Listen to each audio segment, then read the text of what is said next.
Well, hello everybody. Welcome to the show today. Very happy to have you here. Hopefully everybody had themselves a good weekend. Looks like I'm going to be running solo today, unless anybody else wants to jump on in here with me. But hopefully things are going well for you here in April. Wow, time does fly, doesn't it? Now I had myself an interesting weekend. My wife and I occasionally, well, maybe once a month recently, it seems we'll kind of jump in the car, take a ride to a somewhat distant city, get a hotel, and just spend the night there and not have to make a double long trip like I used to do. But it's quite a lot of fun. This weekend we went to the last city in Kyushu, the island I live on, that I had never been to. And we went to that. We had a good old time. We did something here we do sometimes in Japan, although I've done it more with my son than my wife. And we can't really do this in America, at least from the places I've been in America, my experience with it, because they have a red light districts here in Japan like Europe does. And they have a lot of places that, for an American, if you ever been to a tapa restaurant or something like that. So what we'll do is we'll go to a whole bunch of different places, just get a little bit of food, maybe a beer or two, then go to the next place, et cetera, et cetera. And just do that all night. And it's a lot of fun. And we did that this time, and we had a good time doing it. It wasn't bad. I mean, it's not I didn't have anything that was the best that food in one area or another, but it was all good. But one thing I did have that I was super happy about. I'm not a big beer drinker, but occasionally I will drink. And but one thing I really like is a super super cold beer. I mean, super cold. And I went to a yakitoriya, which is it's like tapas, just like little skewers, right? Mini kebabs restaurant, and the food was pretty good. But they had a machine there that I could drink my whole beer, and it's not. I'm not a super slow drinker, but it's not like I just one shot them. But I could drink the whole beer, and even down to the last gulp, there was ice crystals in the glass. Oh my God! It was great. Just a freezing cold beer is a wonderful thing. So we had ourselves a good weekend. Stopped by and found actual sausage in Japan, made proper. Which you know how you have to have that bite with a sausage, which is part of the process of making it. They just don't do it here. They don't know how, but that place did, and it had won awards, which I get now. Yeah. Um, Las Vegas and the area, that's about it, Dave said. Yeah, no, that's fair. But I'm talking more about the type of food restaurants. You have those kind of things. In America, in all my experience, I would go to a restaurant and eat, and that was it for the night, right? You might jump from bar to bar. I've done that before, but you're not really eating. But you can do that here. You can go and order some little like appetizer. If they're basically a lot of appetizers are the menu at these places. They're for drinking. It's like a pub, like an English pub, I guess. But you can go to. We went to 5 different restaurants that night, and yeah, we had a good fun time. It was a lot of fun. And my wife, most Japanese don't interact with each other and chat to each other. Of course, they usually go in a group, right? So they're chatting with each other. So you get the great lively chatter. In a tavern that you would get anywhere else, and it's great. It feels good. All people laughing and have a good time. But when I go around, people talk to me, and I talk to people. So it's a different experience for her than she would normally have because I'm constantly interacting with people as I go along. A lot of times they're coming up to me and talking to me. So we had a great old time. But like I said, we do this like recently, like once a month. It's mainly because my kids are out of the house and our dog passed away, and we can be out at night now. So we'll go and just get a hotel room, something cheap. Where occasionally we'll go to a hotel that's it's a hotel resort spa type of thing. You go to that, so your vacation is the hotel, but we that's rare. But so we'll just go get something cheap like business hotel, right? It isn't the point. We're going to be running around all night anyway. We just need a place to sleep. So we just get something cheap, and yeah, it's a lot of fun. But like I said, I can't remember ever having a chance like that in America to do something like that. I mean, because you go to a pizza shop, it's like you get a pizza. I guess in New York you get a slice, but I don't know. It's just different. It's nice to be able to have where you can just get a little bite of food here and go to another place to get another bite of food and just kind of do that running around, right?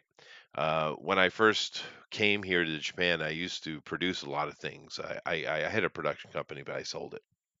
And I used to produce a lot of things, and the easiest thing to produce at that in the beginning, before I had stage equipment and speakers and amps and monitors and all that kind of stuff, it takes time to build that up, right? I would just go and I go up to these red light districts, a big one up in the up Oita City mainly is where I did it, and I would just go and talk to all the little pub and drinking establishment places, and I would talk to them and I'd say, I'm going to promote a pub walk, right? I'm going to advertise it. I'm going to do all this work, and all you have to do is give one free drink to be part of a ticket, potentially.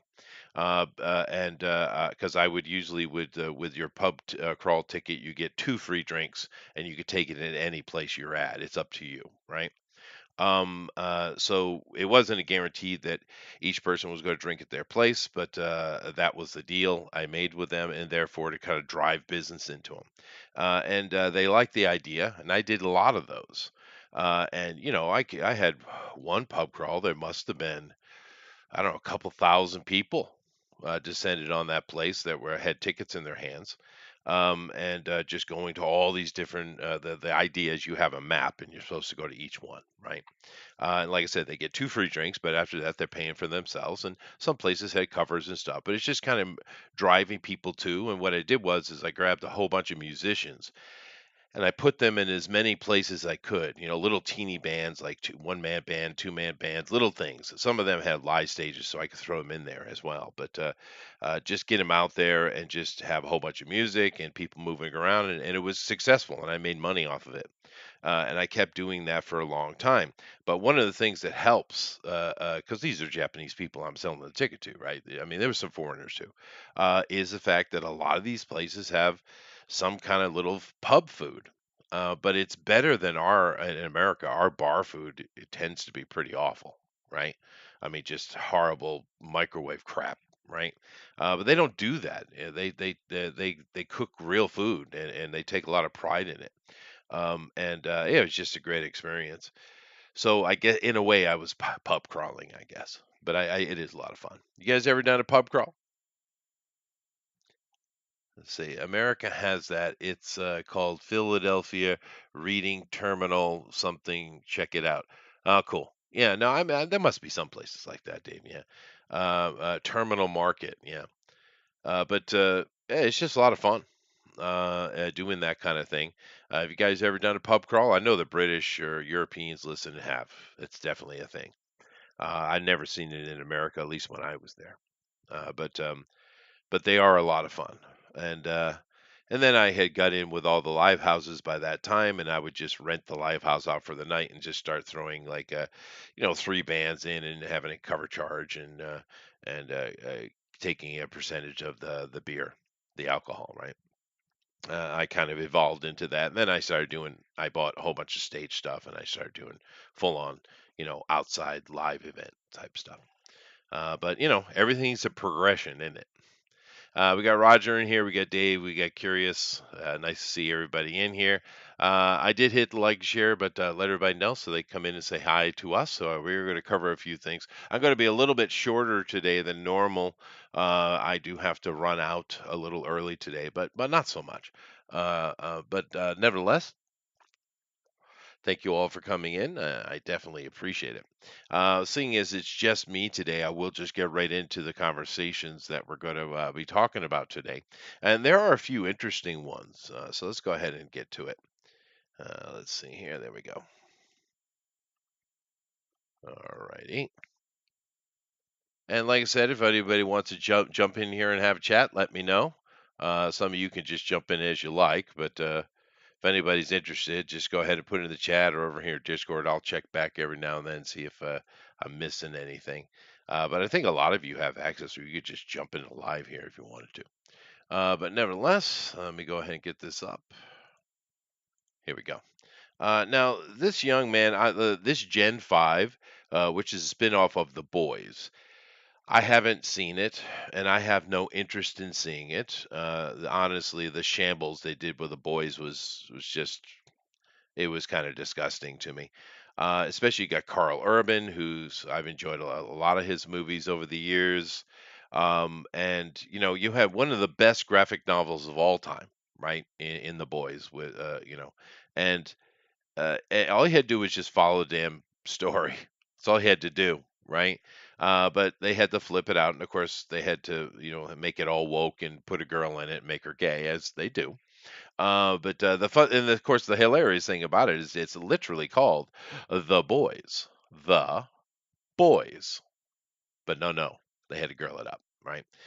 So I had no intention of watching this thing at all anyway. After season one, but there's a bit of sadness here. This boy, who I don't know who this guy is at all, but he died. He's only 27, dude, and he died in a motorcycle accident in New York. It's a real shame. So it's kind of throwing a wrench into their shooting for season two. Obviously, I don't know what characters he's playing or anything like that, but that's a bummer, dude. 27 years old, way too young, man, way too young. But those motorcycles, you gotta be careful with them. When you have a motorcycle, it's not if you're gonna have a wreck, it's when. You're gonna drop your bike. It's gonna happen.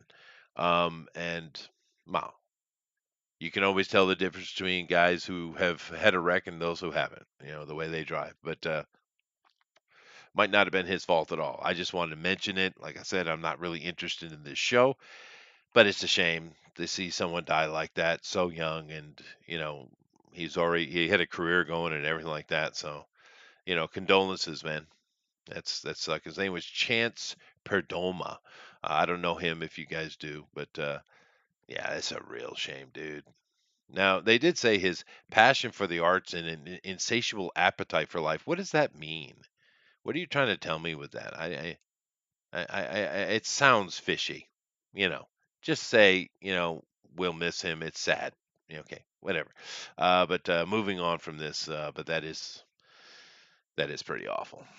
Anyway, first story of the day. Here, get rid of this. Now, Kristen Dunst, is that her name? Kristen Dunst? Dunst. Kirsten Dunst. Well, that's an unfortunate name.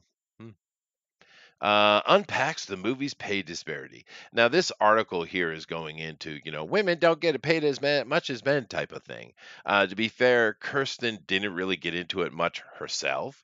This is clickbait, as, a lot of things are. She didn't really get into it. She didn't seem to care. They're the ones making a deal out of this, not her, this Jamie Girac.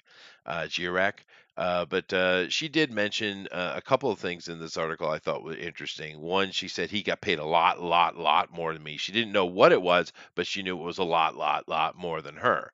And which I guess she thought was a bit weird because she had a track record, implying he didn't. But like I said, beyond that, she didn't really harp on it at all, and she said she really didn't make decisions based on money, which may or may not be true. But she's not really a villain in this story because she's really not bitching, really, not really. But I did find it interesting, the comment there. Now, of course, Toby Maguire, who she's talking about. Now the fact that Toby made more money than Kirsten, a la, Peter Parker Spider-Man versus Mary Jane Watson. Is that surprising to anybody?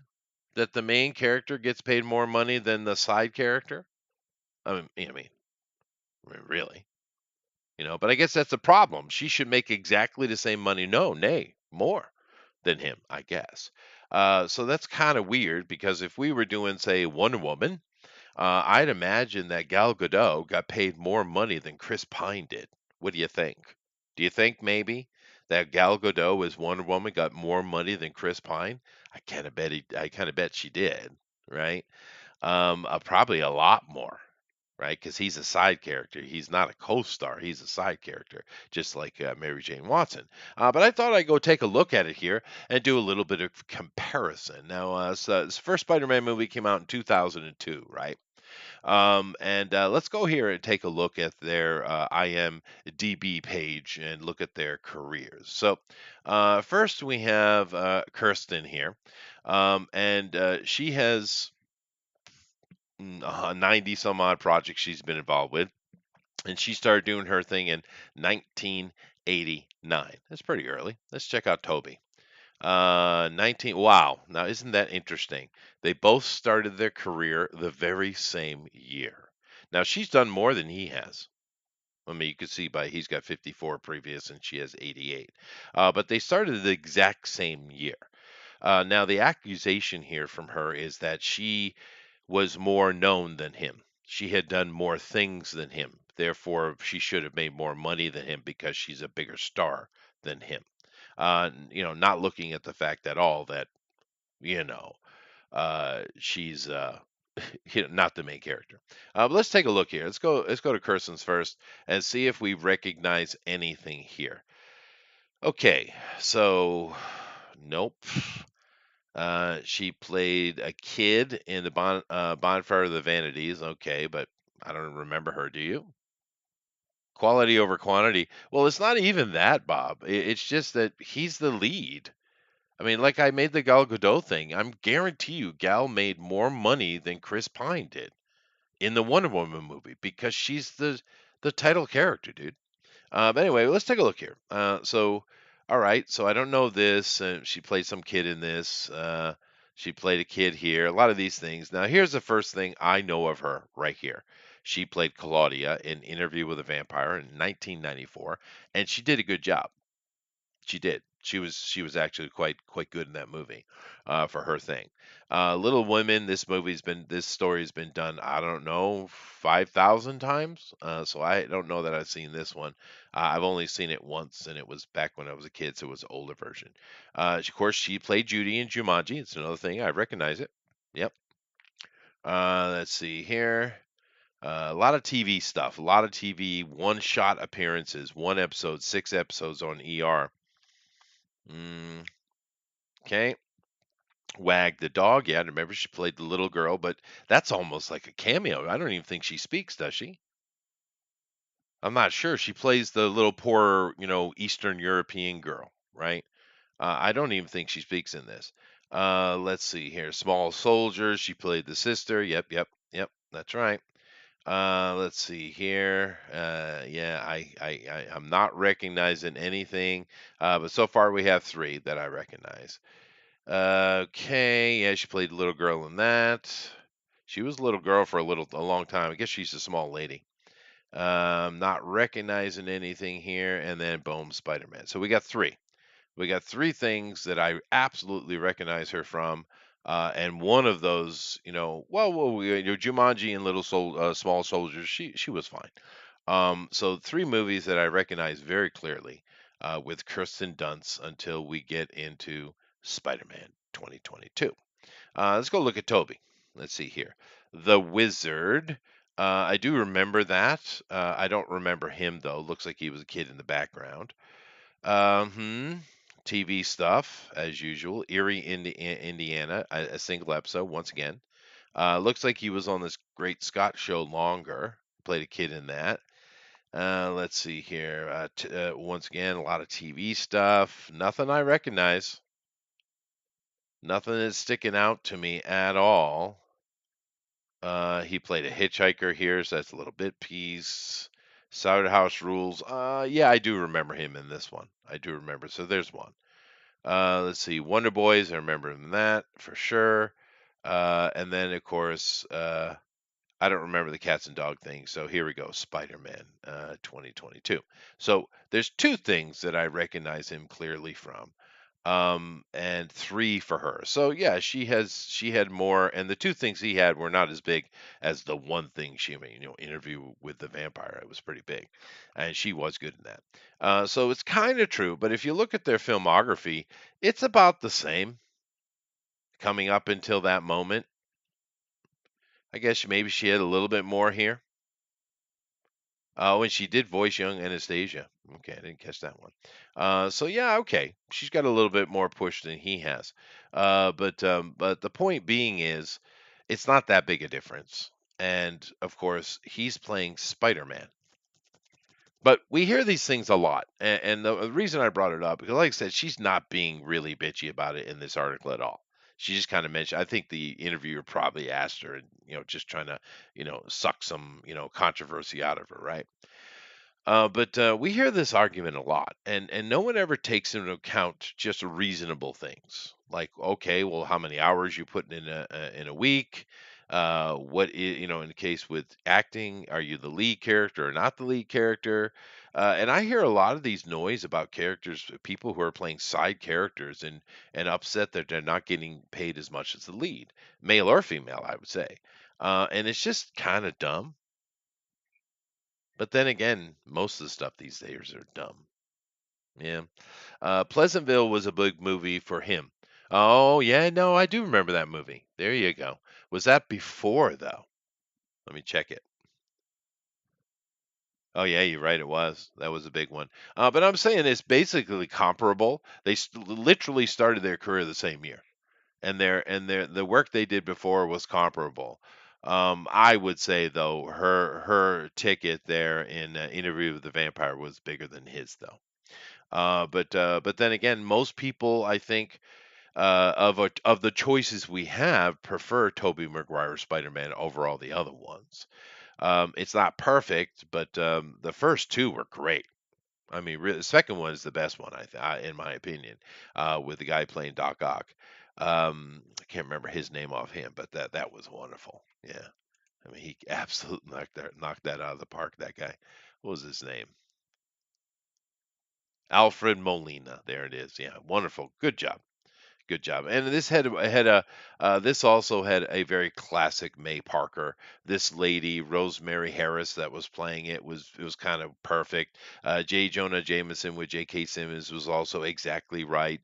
Kristen Dunst with her Mary Jane was exactly right. It all was correct.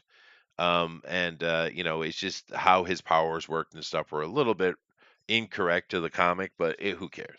I think they did a pretty good job. And James Franco as Harry Osborn, I thought was good too. This movie was killer, though. This is one of my favorite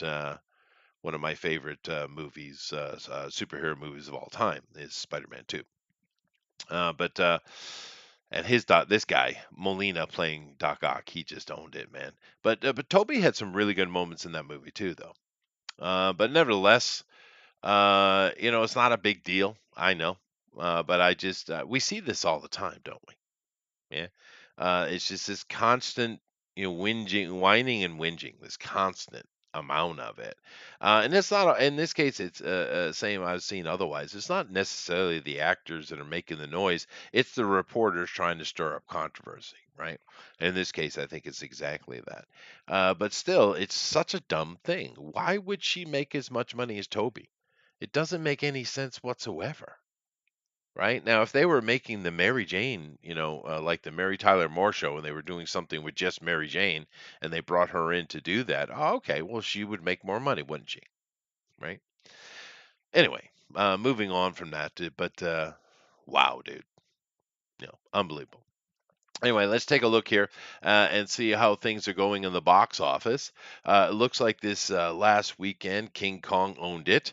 But then again, this thing is, I'm going to take a look in a second, but I saw some headline earlier. They were saying it was upwards of $600 million worldwide. That's wow. Jeez. Right. Interesting that the Monkey Man, because that movie didn't look so good, is made a little bit of money. Ghostbusters is still floundering. The First Omen, this is its opening weekend, isn't it? And Kung Fu Panda is still bringing in multi-million dollars. Good for that. Let's take a look at the First Omen here. We talked about it here on the channel. And it's basically they just want to remake the Omen, but put a girl in it, even though it's not. It's about like I said, we went through it. Damien was born of a jackal, not a woman. So this is dumb. But yeah, no, that was the opening weekend, and worldwide, so it's made itself about $8 million, and I imagine the budget is probably upwards of 20 to 50, maybe, right? I don't know, but this is being distributed by Walt Disney Studios. So, eh, yeah, but I'm not surprised. I mean, how many people want to go see, that? Let's look at the opening when we were talking about with this Godzilla and Kong, how much money. Now I saw something about 600 million. Maybe that was projection. Maybe that was a projection. But this thing's made 150, 190 million dollars so far. So it's probably not in profit yet. It's probably not, because it's more than likely $100 million movie or $80 million, and you can double that for your advertising costs, right? But it might make money in the long run. People seem to like it. The actors suck, but the action is awesome. Roger says, okay, then, so I'll be the bad guy and say, Chester, are you going to talk about Ed Pisker's passing? I saw a couple little chats about that, but I really don't know anything about it, Roger. If someone does know about this whole Ed Pisker thing, come on in here, tell me about it. Because I saw a couple of little conversations that were happening, but I just don't know anything about it, dude, or otherwise I would talk about it. It must have happened very recently. I haven't seen it, but I don't even know who Ed Pisker is. Well, maybe I do, but I don't. You know what I mean? So if someone knows something about that, come on in here and tell me about it, man. Let me go Well, check the other hello, Chester. side. Well, oh, sorry. Hello, Grimlock. Do you know about the Ed Pisker thing? Oh, yes. If you're Hold not on a familiar second. with You're Ed, very low, dude. Ed was a Your mic is if you ever Okay, I turned myself up. I'm good. Go ahead. oh, okay. Um, if you are familiar with the YouTube channel cartoonist Kayfabe, he and Jim Rugg at that channel, they would do deep dives in the comics, have interviews with other artists. He was also known for I don't know if you've ever seen it. It's called the book called The Hip Hop Family Tree. Uh huh. No, It, I it haven't. was the it was the history. It was the early history of hip hop done in comic form. It Oh, was that's cool. really yeah. I wish I had it because that's actually the book that made me aware of him. Yeah, no, that sounds like a Um cool idea. I like that. That's cool. and I don't know if you remember a couple of years ago there was a series of books called X Men Grand Design, which was Um, the no. okay. So X Men Grand Design was actually it's actually one of the few things that they've done to X Men related in the last decade that I would actually recommend somebody go out and buy. Oh, okay. And X Men Grand Design was this. It was the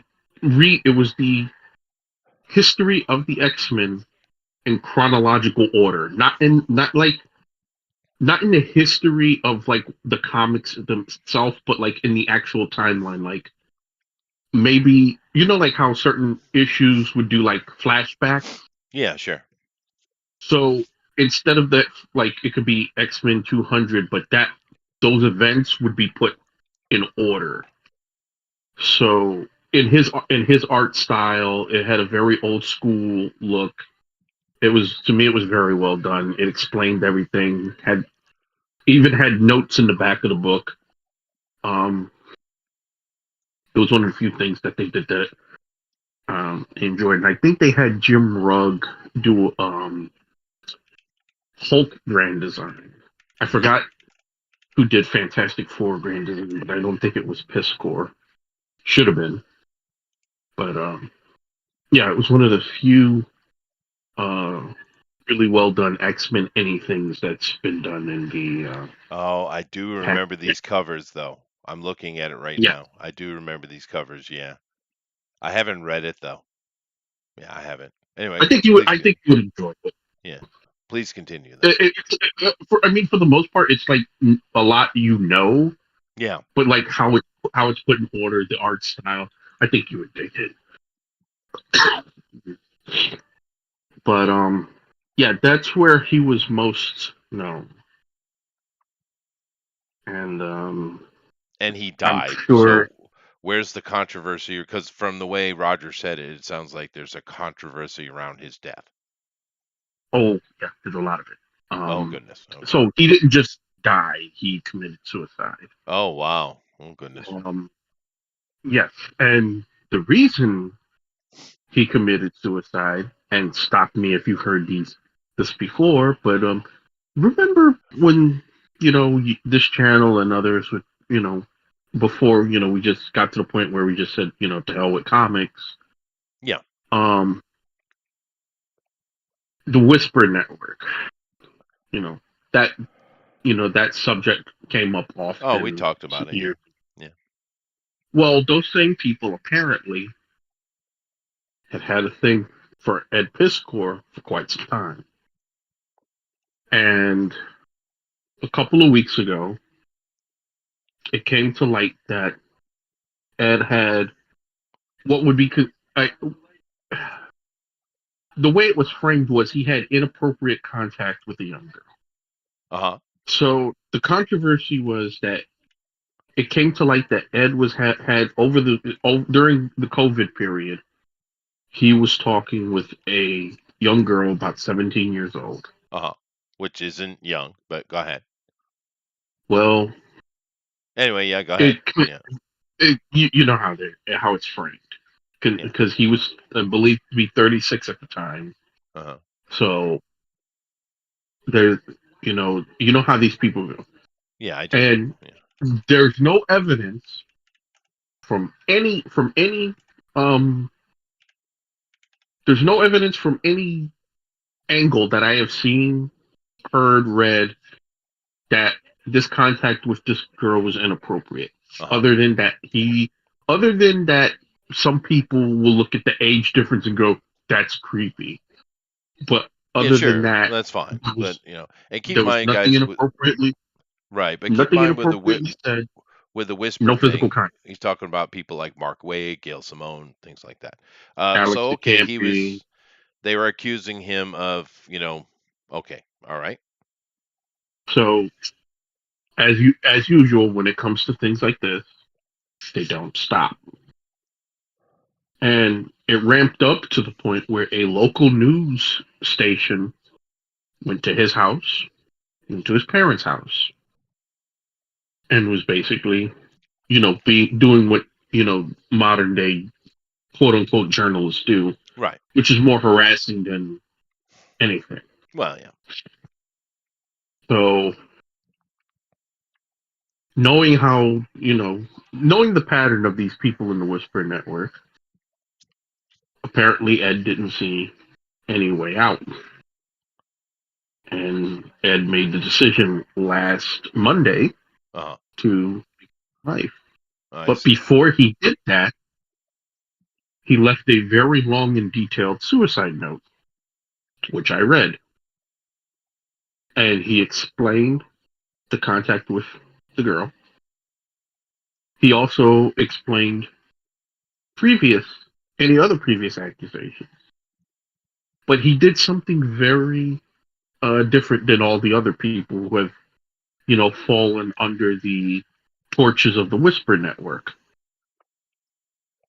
Oh yeah, that you're correct. They did cost him a book deal and his art exhibits too. Yeah, thank you for bringing that up. Almost forgot about. I forgot about that for a second. Thank you for bringing that up. So yeah, they cost him a lot of money. Basically was getting his work shut down. And it's going back to the letter. He did something that most of the people who fall to the Whisper Network never did before. He named them. He named Alex DeCampi. He named Ramon Villalobos and Daryl Ao. And I'm trying to remember if he named anybody else specific, but he named those three specifically. Hmm. And when it comes to the Whisper Network, those three names came up a lot.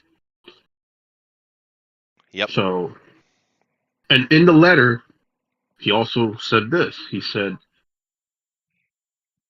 I did not commit suicide. I was murdered. I was bullied into this. And some people may take a different angle. I've already seen people saying, "Well, he had a way out and he had a path to redemption if he just apologized." And I had to tell this. I said, "You must be a special kind of retarded. If you've Yeah. been watching these people operate for the last decade, or even the last 5 years, there is no quote unquote path to redemption with these people. Oh no, there isn't. That There is is true. Yeah. there there is no apology that you could make that's ever satisfactory because we've seen people do it. Hey, how did that apology work for Warren Ellis? Tell me that, stupid motherfuckers. He apologized. He acquiesced. He did everything. He signed all of those stupid fucking papers. Did he get his work back? Did he get Castlevania back? No. No. No. The destruction, the destruction of Ed Piskor was always the end goal. Yeah. That's the And sad truth of well, it. but he ma- With eh, these but people, he let him win is what he did. really, Yeah, he did because they're not going to get any flack back for that dude. None at all. Not a a lot of them single are. pushback. No, they're not. You know it won't. There might be a little bit Well, of I'll say hand this. waving here for like 5 seconds. It ain't going to affect them at all, dude, because they're in the right group. They're the ones that hold the power. Well, in a way, yes. But here's the thing. At some point, and we've been saying it for a while, I think it's time to fight fire with fire. Because now it's like you should never let these people forget you drove a man to kill himself, It's not the first one, and dude. it's not the first one. No. We've talked And about this several times here over the years. yeah, and unfortunately, it wasn't going to be the last. And I know some people could say Ed let them. I know you could say Ed let them win, but again, the end goal was always his destruction. They was not going to stop there. No, I And understand that. and And if yeah, I get it. and, Uh, and the thing is that also that was mentioned in the suicide note. Going back to the note is, and this is very relatable. Ed was an introvert. Ed didn't have a lot of friends. He didn't have a lot of support. And the one support that he thought he had in Jim Rugg, Jim turned on him. And when that turned on him, I think that was the straw that broke the camel's back. Because it's one thing to face this kind of shit, knowing it. It's mhm. another thing to have to face that knowing you got nobody in your corner. Right. No, I get that. And I I get that. and I and I think that was the big difference there. Had Jim not turned on him like he did, Mhm. and had other people not jumped on it the way that they did, I think it would have been different. I don't think he would have killed himself, but I also say still the end goal was his destruction. There Yeah. was never going to be a point where this man, and he's only a few months older than me when he passed. So there was never going to be a point where he was going to be allowed peace. Anytime this man did anything, anytime his name was going to get mentioned, they was going to come with the same shit like they always do. It's always like that because it's not just him. Even big celebrities like let's take for example, since it's WrestleMania weekend, Stone Cold Steve Austin. Yeah. Stone Cold Steve Austin's name get mentioned on Twitter, and I guarantee you, if you go to the threads, there's always going to be like a couple of faggots that's going to come with this. Never forget that Steve Austin smacked his wife 30 years ago. Yeah, because you've never had a bad day in your life, Mr. Perfect. Mhm. Because you've never had a bad. Well, I've never smacked Well, my well, wife, Roger, nobody Grandpa. should be surprised about Ethan because Ethan's an insufferable faggot, and I wish people would just come to grips with the fact that he's as every bit as terrible as those Oh, people you in the talking about list right Van now. Sciver? Yes, Yeah, I know. Yeah, what did he do? he, he, he was on that bandwagon too. He had to backtrack a little bit, but he was on that bandwagon too. Against Pisker. I see. Yes, Well, I'm anti-suicide personally. I think there's a few moments of euthanasia comes to mind that I think is practical, but in general, I'm very anti-suicide personally. That aside, it's I his am. life; he can do whatever he wants to do. But but the thing with it is in these assholes, they didn't go after him because he was talking to a an adult girl. 17 is not a girl. Okay. What they were after him because of something else.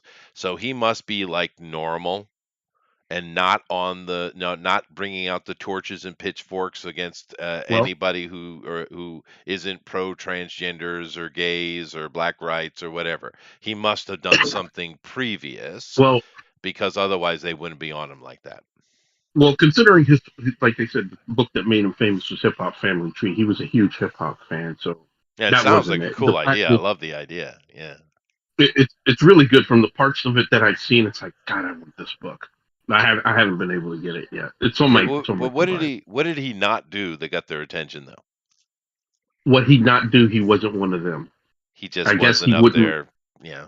He wasn't. Because Saying. remember this, it's not just the the I'm gonna repeat parrot these talking points.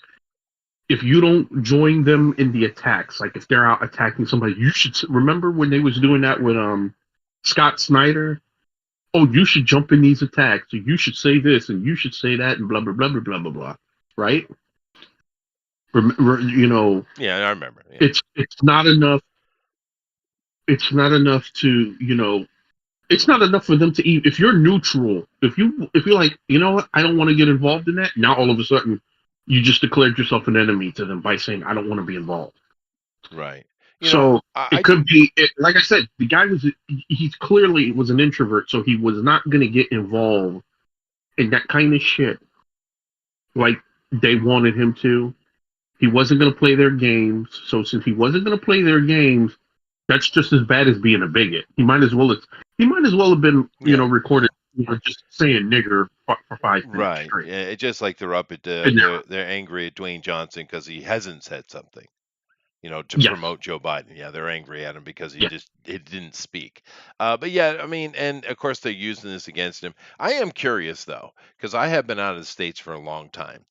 When it comes to the, because I hear a lot of this stuff going on and on and on about young girls and all that kind of stuff, and I'm just kind of wondering where the line is because worldwide, it's 16.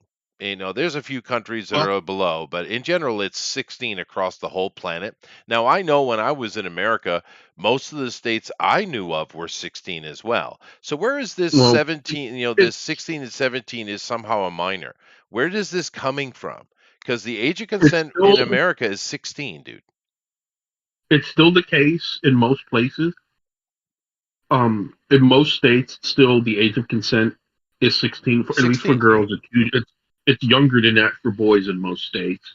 Really, because most Um, places of the world is the opposite. Girls are earlier than boys. But anyway, it doesn't now matter. most places, Worldwide, it's a lot of places 16. here it's 14 for boys. Oh, that's interesting. That's interesting. That's But that's why a lot of these high school teachers get away with what would normally be considered uh, statutory rape yeah, because it's anywhere usually else, women doing that. That's true. and But and they only get away with sexual misconduct instead of rape. oh, I see. Yeah, But still, see how my that works? question is, the age of consent is 16. So what's the deal? I keep hearing these things over and over and over. Now you could say, okay, it's an older dude, so it's creepy, or older lady, it's Yeah, creepy, and you can that's do pretty that much all you want. But but there's that's nothing pretty much what it illegal was. about it, right? That's pretty much what it was. It's because Ed at at that age he's old enough to be her dad. Okay, that's fine. But this Well, was if he also had a kid early. But anyway, yeah. well, yeah. Well, I mean, if Anyway, he'd have got go started ahead, at continue. 18, yeah. I Yeah. mean, but still, whatever. It's not that's besides. It's the point of these people. We know how these people are. They're vultures. They're leeches. They're quite frankly psychopaths. A lot of them. And anything that they can do to bring the mob, because let's be honest, Twitter is the place for mentally unhinged people, especially now that Tumblr's gone. Because Yeah. I look at Tumblr the destruction of Tumblr. Like remember that scene in the Ghostbusters where Peck shuts down the fucking containment field after Yeah, Egon tells him not to yeah, fucking shut down the containment. yeah. And they Well, redo that in whoever Frozen made the Empire, by the idea, way. They redo it again. wherever Wink, they, wink. Remember? when- Yeah. whenever they made the idea to shut down Twitter, most people didn't think nothing of it. I certainly didn't think of it, nothing of it. But it was the containment field for all the freaks, the ghouls, and the nut jobs. Now they're all at And ever Twitter, since, Twitter and and it seems Reddit. like Yeah. ever since, and in the comic TikToks. industry, apparently. Yeah, yeah. Well, yeah.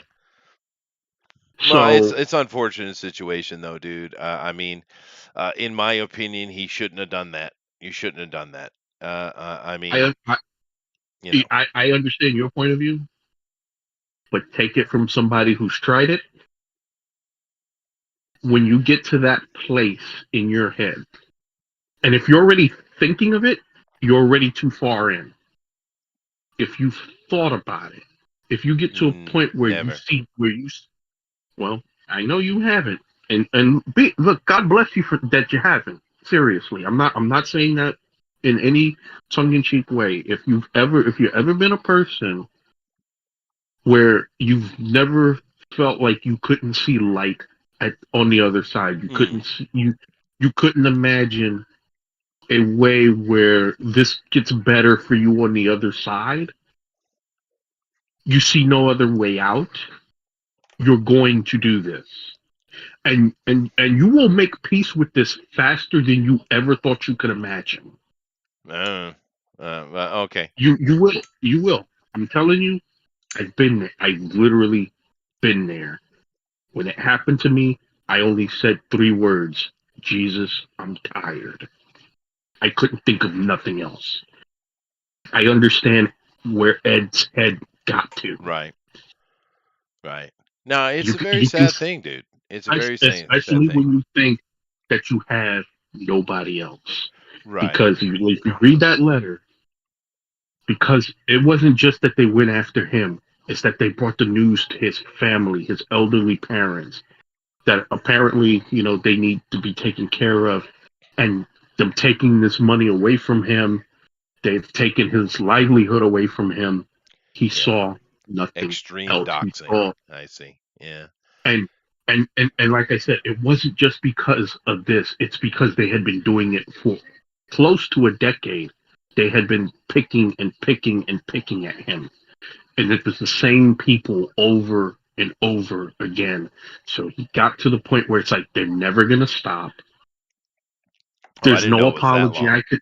Okay. Yeah, if you go look at some of the, you can find tweets and all kinds of things going back years with these people about him. So he got to a point where it's like they're never gonna stop, because somebody said, "Oh, there was a path to redemption for him. He chose the easy way out." There was no path to redemption. Yeah, those are There's no assholes there's anyway. there's Um, there's no path to redemption. Hey, look, Gina Carano has way more resources than Ed Piskor has, and guess what? They're still doing everywhere she goes. Anytime she sticks her head out in the sunlight, they're still beating her over the head with nonsense. yeah, but For next to nothing, right, because that's the way this but mob here's the works. thing, though. Here's the thing. Let me just put my thing in here. I get your point of view, and I'm sure many people agree with you. Let me give you the other side of the opinion, right? Right. Because I have a very belligerent worldview, right? Mm-hmm. The way I go about things, and this is why that thought has never crossed my mind, right? Because I've been this way since I was born, I think. I don't really know when it evolved. Maybe you're just born that way. But for me, life is very, very simple. If I'm going along my day and I run into a problem, I try to fix it.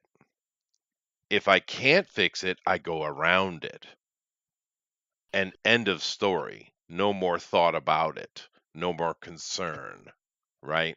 That's how I do things. Like I said, it's a very belligerent worldview, and I understand that. But the thing with these people, like you mentioned with Gino, and there's many other people like them, the people that are making this noise are losers. Yes. All the normal people know that they're losers. We laugh at them, We laugh at their news reports and their articles. It's a joke. We do it here every week on this show. For years, we've been laughing at these losers because they are losers. And there is no way ever that I'm going to give even an ounce of justification to such a bunch of rats. Never. Well, well, here's one of the things I'll say: the normies don't know, and that's also a problem. Not for them, but for people like that, because if I mean, just look at some of the stuff going down. It's been 10 years since Gamergate. Mhm. Most people have no fucking idea what that is. Not a clue. No, and we got a And second one gamer going on supposedly. But and yeah, no, well, that's true. if you look at it, because I was watching a video last night when I was working, so listening to it rather. Um, if you want to be technical about it, it never ended because many of the same agents that was at work the first time around are still doing it now. It's the same. It's in almost all these cases. It's literally the same fucking people. They just moved Right. to different agents. Right. Yeah. No, And, and and, and last night, and I'm saying I had more knowledge of Gamergate than a normie, and I sure. still learned a lot of shit this morning on my Oh, way did home you? from work. Well, I Oh watched. yeah, I used to watch Mr. Metacore when he was the something aristocrat, yeah, and therefore I was well versed in GamerGate. Other than the fact that I saw it yeah. happen live, but let's get back to fair weather friend But aspect but because what you but one other thing I will say, and I'll say this as a positive to you. You also have a lot in your life. Like your life doesn't begin and end with one thing, right? oh no, Like you're a musician, you're a teacher, you're a father, right? He was a bouncer at one time. well a long time ago, yeah. You've had what I'm saying is you've had a very, I guess the word nuanced life because you've done quite a bit. Mm, In the case of a person like Ed Piskor, where comics was his life, that was his passion, that was what he wanted to do. That's what he talked. That's what he got up talking about. It's what he got up drawing. It's what he wanted to do. And with people like that, where that one thing is their beginning, middle, and end, if you take that from them, hmm. it's like they don't know what to do. No, Like I get it. remember, like I do get you it. remember Junior Seau?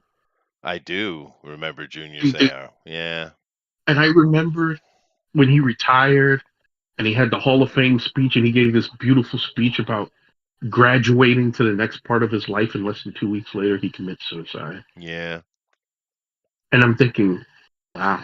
And the first thing I'm thinking, it being was the realization that it was fine, it was over Yeah, it's so to do weird that. though. I mean, he was an amazing football player. Let's just get that out there. Yeah.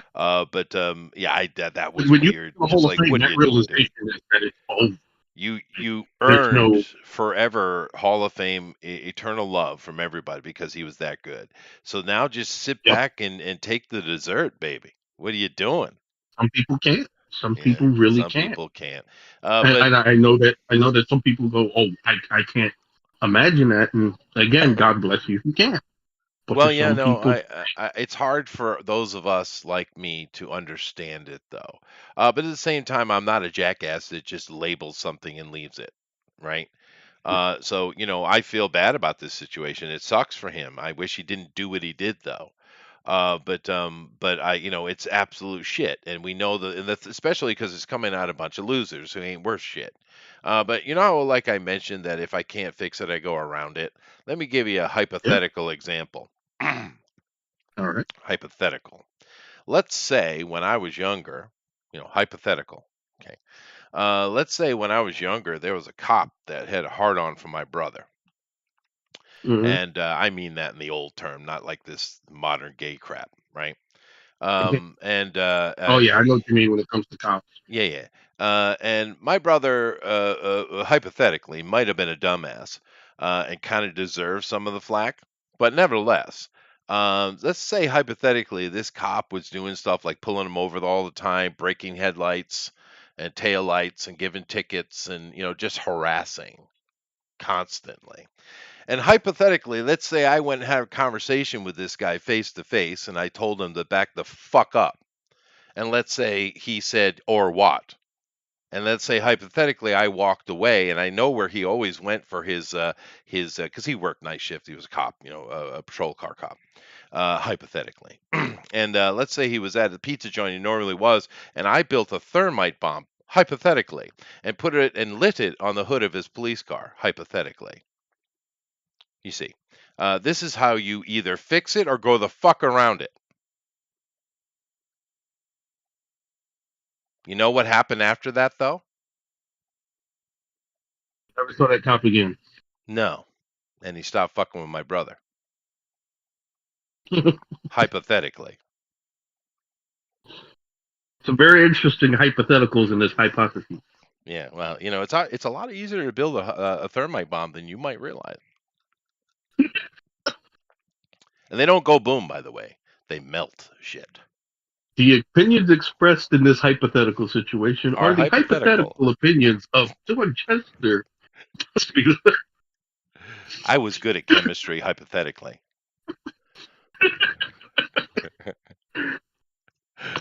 But anyway, but nah, this sucks, dude. This sucks. And just to get on those fair weather friend thing you mentioned with it, a la Ethan Van Sciver, right? Now, Yeah, Ethan, to, I'm going to give a little bit of credit to him because when all this nonsense started, people were looking toward who was it wasn't Captain Cummings, it was the other guy who was really the leading force behind Comics. Richard Meyer. Yeah, Meyer. And he had zero interest in taking the reins like people wanted him to. Yeah. And then a lot of people started leaning on Ethan to take the reins, and Ethan just didn't want to. He was very clear. He was clear about it. He was clear.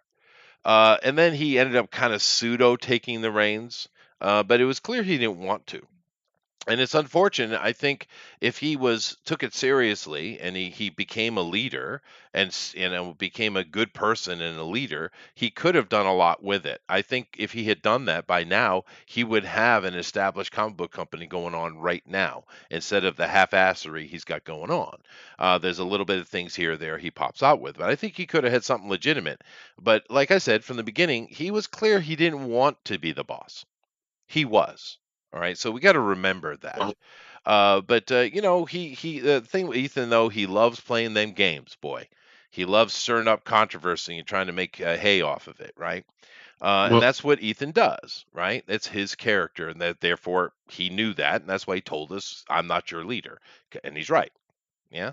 But here, let me get into this just for a second from what you're mentioning, because it connects to this story right here indirectly. Now, we had a dude running around here a couple of years ago. I don't know if you remember him. His name was Slick Jimmy. Remember Slick? No? unfortunately, I do. Oh, you do. Okay. Now, to be Oh fair, yeah. Slick was fun having on the show.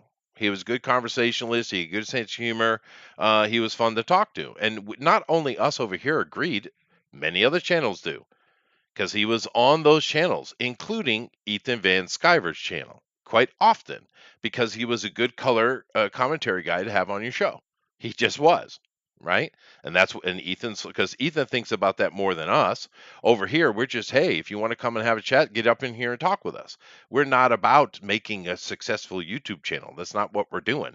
This is a little pocket where we can come and have conversations. This isn't a place where let's make some money. We're not doing that.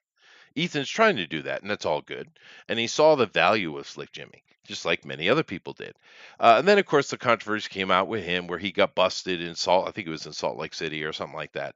And he had a whole bunch of, underage pornography on his phone or computer or something. And he got busted because they're Mormons. He was part of the church. I guess they were kind of lenient on him, and he's in some kind of program. But I don't really know because we haven't heard anything from him since. And fair enough. I don't think anyone would give him time of day over here.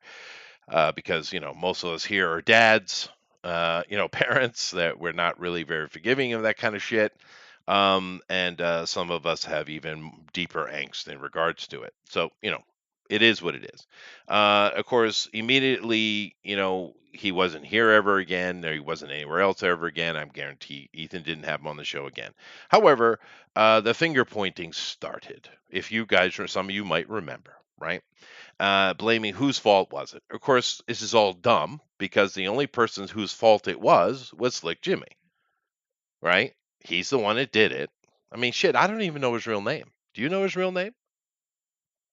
We don't need to dox it, but I don't even know No, what his real I name do was.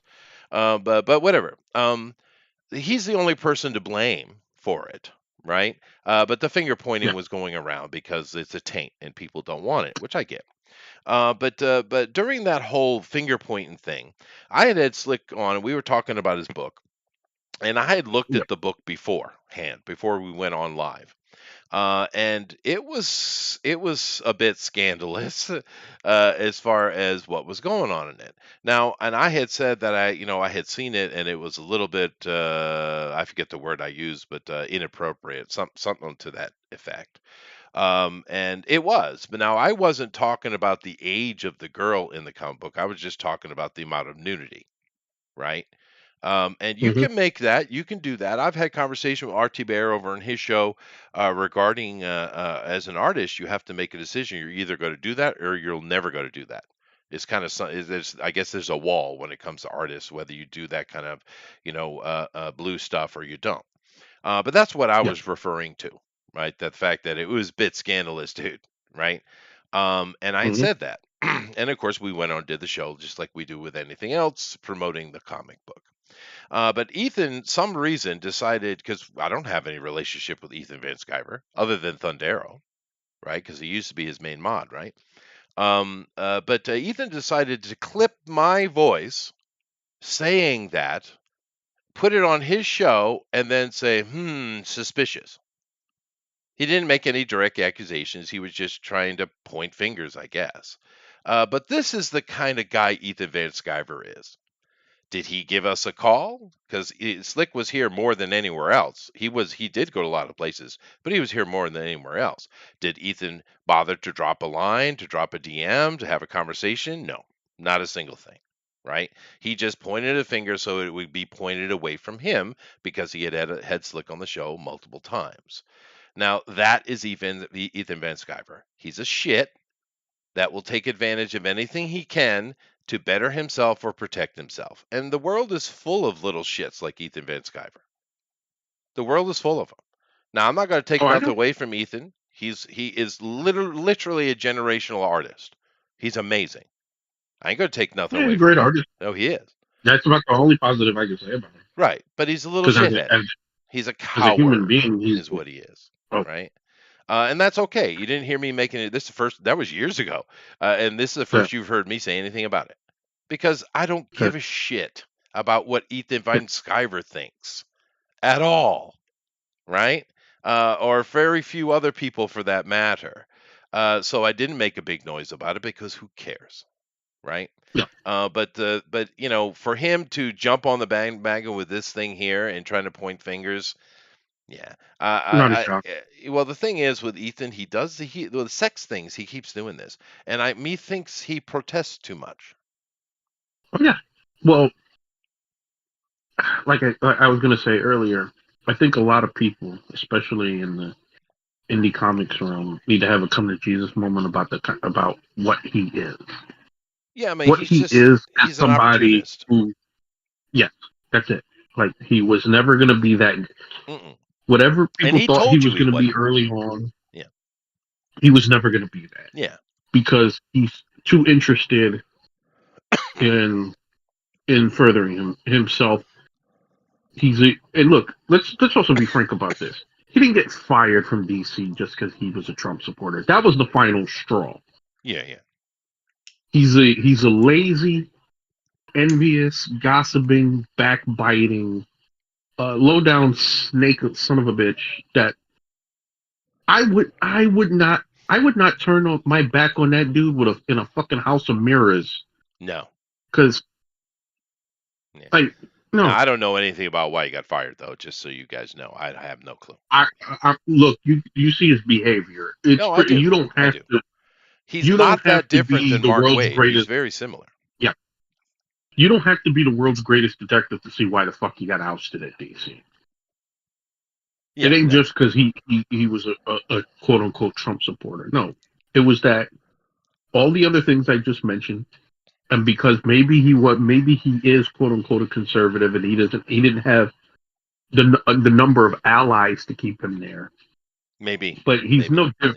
he's No, he's not. he's no Uh, different from them. He's the same kind of rat, just a slightly different coloring. right. I kind of wish he'd taken the opportunity to, to be something more and kind of glom on to Comicsgate. I wish he would because another He, accolade I'm going to throw at Ethan is the fact that he was built for YouTube, dude. He is yeah. entertaining. He's built Well, for I'll it. say this: the only reason I think he even got into Comicsgate is he saw an opportunity to become a rock star. Maybe, He maybe saw it could be he that saw simple. something happening. He saw something happening that was actually gaining some traction. Or he accidentally fell into it. Either way, right? Now, I'll give him this. I don't think he does anything accidentally. Oh well, you're putting more on intent on him than I will. Yes, But I mean, it's I would let. unfortunate. Well, because if he had just been a professional and he's like, look, there's an opportunity here for me, and if I lead this, and I'm telling you, if he had taken the reins and been the good guy, he would have an operating comic book company right now. He would, without question. If he took those reins at that moment, things were wicked hot. He could have No, been, but he decided to be a he little shit. decided not Yeah, to, yeah. and he decided to be jealous and spiteful to anybody Oh, from who's almost the beginning, remotely more almost successful immediately, than right? him. Right? And then he was sick and war campaign on people, because he thought it was funny, Which he still right? denies. Right? He did that thing with Vox, right? Vox Day. Everyone's, Yep. blaming all these other people on it, but he and Vox were doing that behind the scenes because they thought it would get more attention to him. That was Yep. all planned, dude. We covered that long ago. But Dave wants you to tell me about the Twinkie.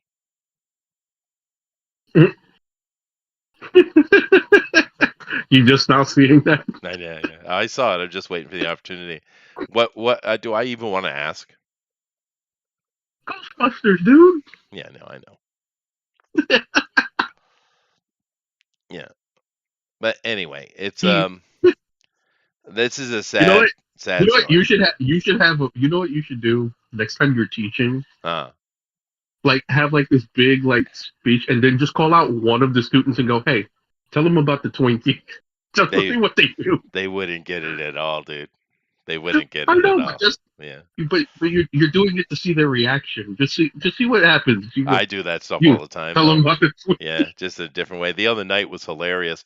My my wife made me laugh because I was drinking. I thought well, it's like 7 beers or something like that, which isn't much for a big dude like me, right? I wasn't drunk, but I was yeah certainly warm, right? Um, yeah. just having a good time, walking around, chatting with people, eating some good food, have just laughs, no trouble. We were heading back to the Mhm. hotel because it was, the night was done, and I saw a big group of boys, right? And when you're Mhm. in that attitude, you just want to fuck with people, right?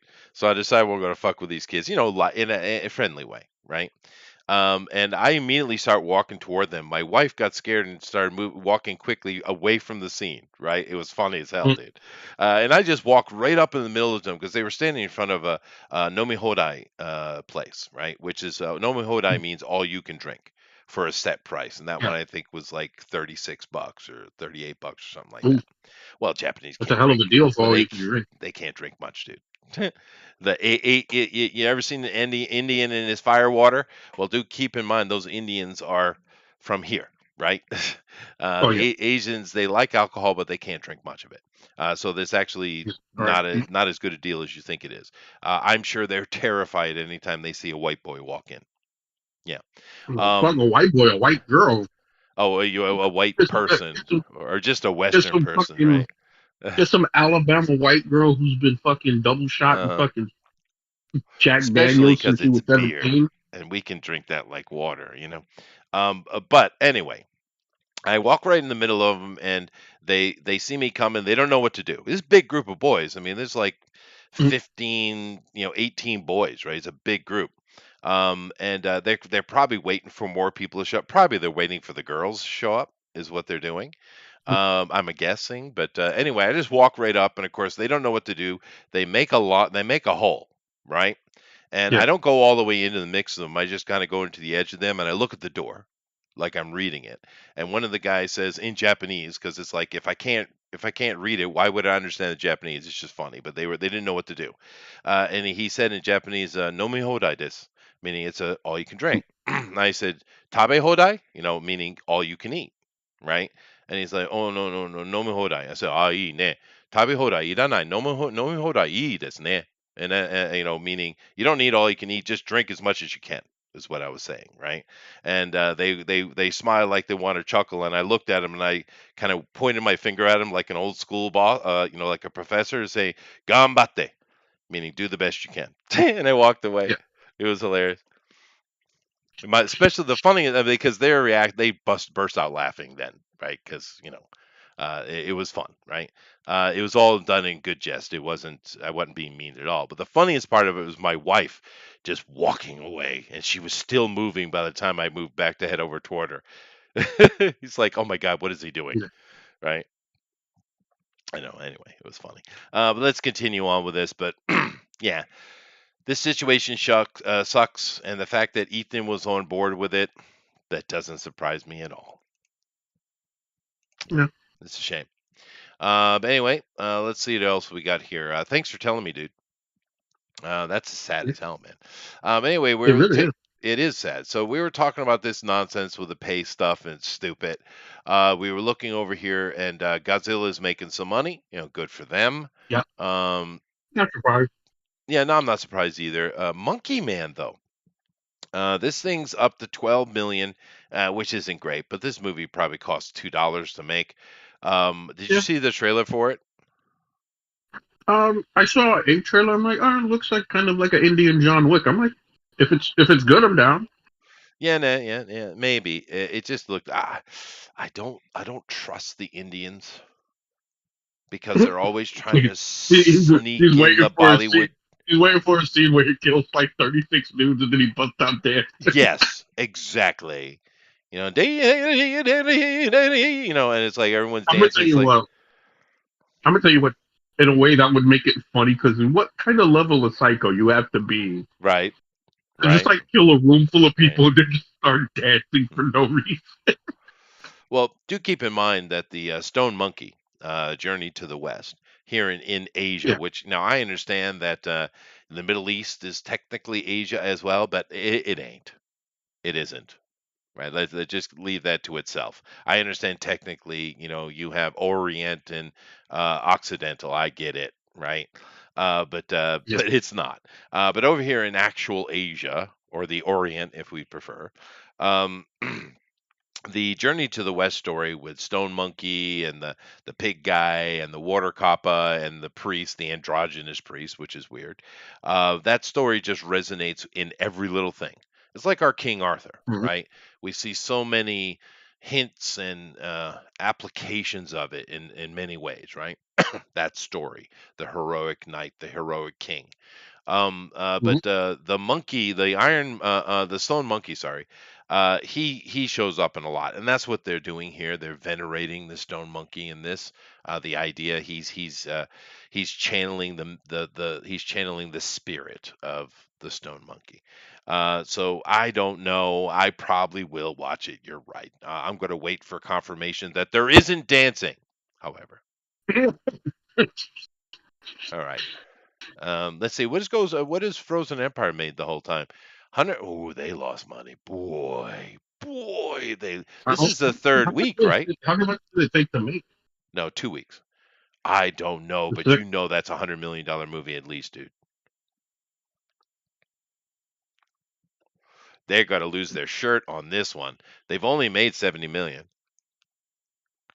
Well, what I've heard is that it's a discombobulated movie. Yeah, it's a mess. Yeah. And Like, we see a lot of that these days. But just well, make a single story. Have some fun. What are you doing, dumbass well, the people? problem. Well, see, the problem is, you know, and we've seen this a lot in entertainment, and now it's leaked over into video games again. It's kind of hard to tell a single story because you now have to kowtow to these consulting firms and sensitivity readers, and you have to put in shit just to check a box. Well, you So, don't have to actually. You don't have to, well, right? they're not giving a lot of these people a choice. Well, no, they're saying that I want to qualify for the Oscars. Why? You think they're going to give anything to Ghostbusters, and who cares about Oscars anyway? You don't have to do any of this nonsense. I will Well, that mention too. Like, now, Kung Fu Panda here has made $200 million so far in a month. And it's still in the millions in the weekend, so it's making money. I saw zero advertising for this, none at all. um, Um, I uh, saw some commercials like a few weeks before it released, yeah, so I'm just but saying I don't other know than if they that, spent crazy money in advertising, so they might be in the profit here, maybe. It's possible because those animated movies cost a lot of money to make, right? well, Although they do have a I lot don't of the know. assets already, don't they? They cost less than Marvel movies these days, so Oh, they do. They do. And like I said, they do have a lot of the assets, which makes it cheaper going forward, right? because if I'm not mistaken, what was it? The Super Mario Brothers movie was like 120 million, and Yeah, that was that was a built from the billion-dollar ground up. movie, though. Yeah, but I'm saying it was built from the ground up. Like It there was it no was. previous It assets was. to use. That's right. And So this has assets. yeah, Not saying they so didn't scratch it, but I I doubt they mean, they did. probably updated some stuff, cleaned up some stuff, Maybe. but yeah, Yeah. you would think that because most of the characters in four are previous characters like Poe, the sensei, the students. Right. Well, most of the students I understand there's new students, but you know, at least for the ones that's going to have the majority of the screen time, they've already been there. So yeah, other than maybe updating them and cleaning them up, Right. you probably Yeah. didn't spend so much time on that. So they might be in the profit. So good for them, right? Now, it is it is April. So we're coming into the spring, and the big bangers are going to be coming now, right? But we looked at it last week, right? There's not a lot of interesting things coming at all. Roger Yeah. says, Chester, have you seen the Fantastic Four trailer yet? No, and I doubt I'll watch it, Roger, because Oh no, no. screw them. Look, as far as I'm concerned, that movie was doomed the moment they put Pascal Yeah, as Reed. we're sick of that And I guy. don't care what they say. Oh, it's a multiverse. No, no. As far as I was concerned, the MCU had two bullets left in the chamber: Yep, Fantastic Four and X Men. X Men. And the Fantastic Four, I would say more so than even the X Men, you had to get the casting right. Yeah, and certainly And not make Rand a female. I mean, it, jeez, it's stupid. it is stupid. It's not well. It's supposed to not even be Norman Rad. It's one of the is a Silver Surfer from alternate Yeah, universe that I was used don't, once. I don't care. I don't care. Yeah, but I'm saying this is the level of stupid that they are stuck on. It's not even that they're just trying. They've been stuck on stupid for quite a time They have. Um, because yeah, they keep thinking that this formula is going to work in spite of the fact that now you have 5 years of evidence that shows that it's not. Because everything post Endgame has just about failed. right. The only thing that they had that was successful were sequels. Nothing new you put out worked. No. Um, your race swaps didn't work. Like I saw the girl who played Monica Rambeau in the Marvels, complain about that the movie didn't get a chance, and I'm thinking, honey, with all respect to you, your character was butchered from the moment they showed up. Yeah, So, I mean, and sad because I actually like the girl that they cast as Monica. she I looks think she good. would be a good She looks Monica. good. She does. She Yeah. looks like Monica. She She does. like like when you look at the comic and you look at her, you go, yeah, And yeah, that's her. they should have just done a Like, movie with her and done her origin story because it's a pretty interesting story, right? yeah, I mean, it would have been fun. But no, they and can't. You know. and then not only did they butcher her, and because she, like so many people get involved in these movies, they're told not to read the source material. If she knew about the source material, she would know that her character was butchered from day one, minute one that Yeah. she was written in there. Yeah, absolutely. Because And they had to make Bree more important because she was going to be their face, and of course they, if you want to have a face, maybe choose someone who's not, I don't know, a bitch that even the Hollywood guys who are super woke can't stand to be next to. I mean, and geez. and the other girl who plays Kamala Khan, I like her enthusiasm. I Yeah, people genuinely liked do. her. Yeah, yeah, yeah. She actually seems to care, which is more than it can be said about most people that work at Marvel. Dude, The she's a fat, problem is, ugly girl. Of course she's happy. What are you talking about? She's getting paid. She gets to be on I'll the big screen. I'll, I'll put it this way: that's more Disney uglying her up because I've seen some pictures of her where she's wearing a dress and um, looking more girly. She ain't got no neck. She's got some titties hiding under those things. So it's All like, right. Well, oh, they strap them so down. so They strap so, them so down. yeah, so it's like it's more of Disney. Well, who's that girl that all of a sudden is the darling? And I mean, she does got big tits. She does have big tits, but Sydney she's not. Sweeney, What's her name? Sydney Sweeney, Is that her name? Sweeney. Yeah, it's Sweeney. I mean, yeah, Sydney. pretty. She's okay. I mean, she's not ugly, but I, she ain't a I'll give hottie. her credit.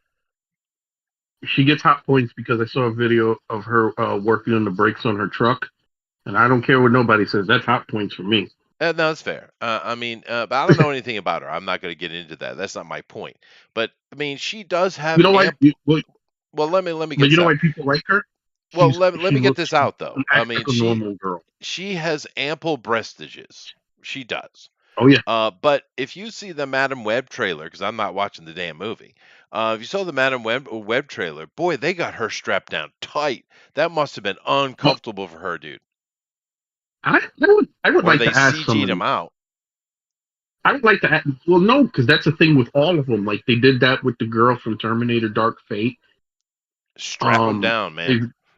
they did that with the girl from Miss Marvel. I'm like, I Well, gotta ask him because you ladies be on the set for like 6, 8 hours at a yeah, dude. time, Yeah. But what's their and problem I with don't know big what tits, kind of. though? I mean, I'm like, it's weird, right? at some point, you gotta like run. If I was them, I'm like, look, I gotta run back to the trailer. This tape's killing me. Right. No, I wouldn't. We wouldn't know. We don't have mammary glands. No, But I mean, I'm just saying, even, but I'm saying even as a guy, like if you've ever had to like, I don't know if you've ever had to use like athletic tape, like for like your shoulder or something like that. oh yeah, sure. Yeah. And yeah, that helps if you've ever had to use it. But after a while, it's like, I gotta get this shit off of me. It's bugging me. It is bugging you. That is true. That is And, true. Yeah. and I'm just thinking, these girls got because I can't imagine that's pleasant. They're taping something that's supposed to sit Well, a certain way naturally, and they're taping them down so it looks like she doesn't have any. right. But So I'm here's guessing my they're pulling and they're stretched and whatever. Like for 8 hours? yeah. Fuck that. But here's the thing though that I don't get is if you look at the average girl, she's not very. They don't have very big breasts, right? Yeah. The average girl is quite small and Well, petite, right? At least the ones that aren't define fat. big. What is big titties to you? Well, Because everybody seems to have a different size. well, she's got big titties, the Sweeney girl. But I'm I saying, guess. what would be considered big for you? What Dolly Parton? Those were national treasures back in the day. They were. But my point is, most of the actor girls they're going to run into are going to be small breasted anyway. So if you want a small breasted girl, hire one. Why are Yeah. you strapping these girls down like that? What's the point? If that's so important to you, just hire a smaller breasted girl, because it's just weird. Anyway, but I did want to look at the top five worldwide so far here into April, and it's very interesting if we look at the list. We don't have a billion-dollar movie yet. Dune is Probably not going to get one either. might not because we looked at the roster and it looks bad. But it is interesting. Look what's at the top though. These top five now. Dune, sure, they push that like crazy, and I don't know even with that if they're making much money because they Well, spent a lot. Dune had a lot of goodwill going into it. It Like did. Dune one was genuine. Like I'm not a Dune expert. I've never read the books. I remember watching the original movie with my parents like way back in the day, but I'm not going to sit Yeah, there and say like I remember it scene for scene or no shit like that. I prefer the Um, original one. Yeah, yeah. Personally, I, in a way, I kind of want to go back and watch it and you should. compare and Yeah, contrast. you should. The Because Harkonnens it's are done different way when better, dude. Well, well, not just that. It's watching something when you was a kid and watching it as an adult. Oh no, I rewatched it It's like a recently. whole new experience. Yeah, no, It's it's kind of true. like I watched like all the classic cartoons I've watched now as an adult, and it was a whole new experience the first time watching them as an adult. All the shit Right. that flew over your head as a kid. That's true, and a lot of Um, times it isn't as an enjoyable as an event as an adult. The David Lynch original Dune does hold up well. I prefer it over, but I didn't hate the new Dune. Villeneuve's new Dune. I didn't hate it. I just wasn't very interested. But aside from that, look at the 4 and 5 position. We got Bob Marley, One Love, and we have The Beekeeper. Now I haven't seen the Bob Marley one, and I doubt I will, but good for them. But the Beekeeper I watched, and it is the most rote Jason Statham movie you can imagine. It's exactly what he does every single solitary time. It's fun though. well, it's kind of funny that like right the top 24. I'm guessing that first lane, the left column is domestic. Yeah, I'm bringing it up here for you. Right? Here you go. Here's your worldwide But domestic. Yeah, the easy math is so just take the worldwide cut in half. That's the easy math. it's kind of crazy to see that the Beekeeper did much better internationally than domestically because usually Jason Statham movies do well here. Like Yeah, we pretty much know what we're getting when we're getting the Jason Statham. sure. It's like I don't want to insult him by saying this, but he's kind of become like fast food. Yeah, no, he is. He When you is. pull up to the drive-through, you know exactly what you get. Well, but look at what So he's beat. I mean, this biopic here of Bob Marley, okay, fine. I don't know why I'll it say was so this: popular, I'm but pretty sure that they made. Well, I'll say this: I've had my reservations about that movie, and it was because I wasn't like when I saw the first trailer, I didn't. When I saw the casting for Bob, uh-huh. and I'm just as somebody who's Bob Marley's the soundtrack of my like part of the soundtrack of my childhood, Oh, sure. Okay. even though he had already passed by the time I was born. Um, just knowing, seeing what he looked like and seeing that actor, and I looked at him and I said, he looks more like Jacob Miller than Bob Marley. People seem to be Like, liking it though, and I but a have lot of no people, opinion on it. a lot of people did like it, and I think a lot of it came from the fact that the Marley family was involved Oh, well, that's nice. because Yeah. a lot of these biopics, if since they've been happening a lot lately, they're happening with little to no endorsement from the family or the estate. Like, the Jimi Hendrix biopic had no endorsement from the Hendrix estate. They couldn't even use the only song that they could use in that movie that was recognizable to people was Hey Joe. Everything else, and the only reason Hey Joe got in is because Hey Joe was a cover song by Hendrix to begin with. Oh, I see. Yeah. Which is strange that All Along the Watchtower didn't get in because that was also a cover song. Um, so um, a lot of these movies didn't do well. I think that because of Bob's impact and because of people seeing the involvement of the Marley family, I think that made it a lot of people going, well, if the family's in on it, this should turn out pretty good. Yeah, and like I said, I have no opinion on it. Cool. There's, Yeah. awesome. But what I do want to do is compare Beekeeper to everything below it, though, because this is just a standard fast food, like you said, Jason Statham movie, and I watched it and it was fun. We enjoyed it. I usually do enjoy Jason, right? Because it's just dumb action, right? And keep in mind, this movie um, cost probably 10 million, and half of that probably went to Jason, right? So Yeah. this is money, money, money, and they didn't advertise this hardly at all. Of course, they didn't put much money into advertising. So these guys have made, if when you're looking at ratio and value, they've made a lot of money off this movie, dude. A lot of money. Way over 100 million. They've, excuse me, nearing. They're probably near that in the completion. But nevertheless, let's look under this. Ghostbusters is below it. The remake of Mean Girls, which who asked for that? Madam Web, big old Marvel movie, boy. Uh, yeah, we have a Henry Cavill movie here with Argyle. Of course, he just makes a cameo. Keep that in mind.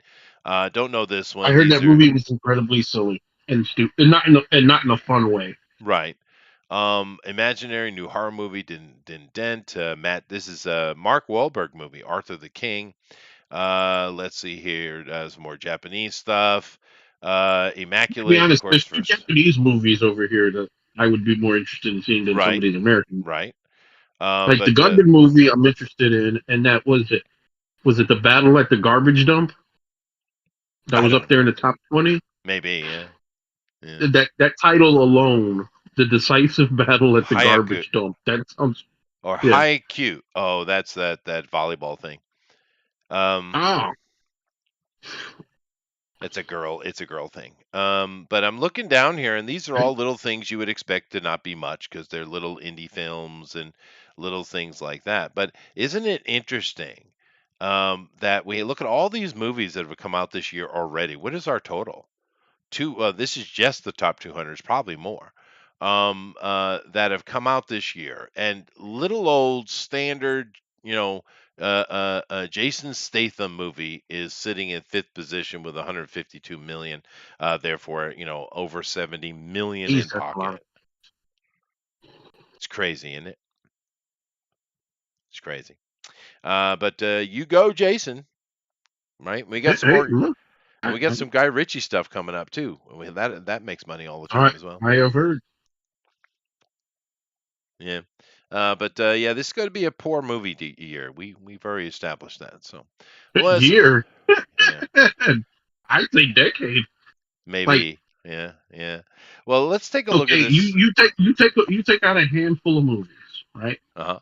I think at this point, since 2020, I think you could probably count how many movies you genuinely thought was great. Not okay, not even good, like great. Like Right. you would have went to the movie theaters to see this more than once.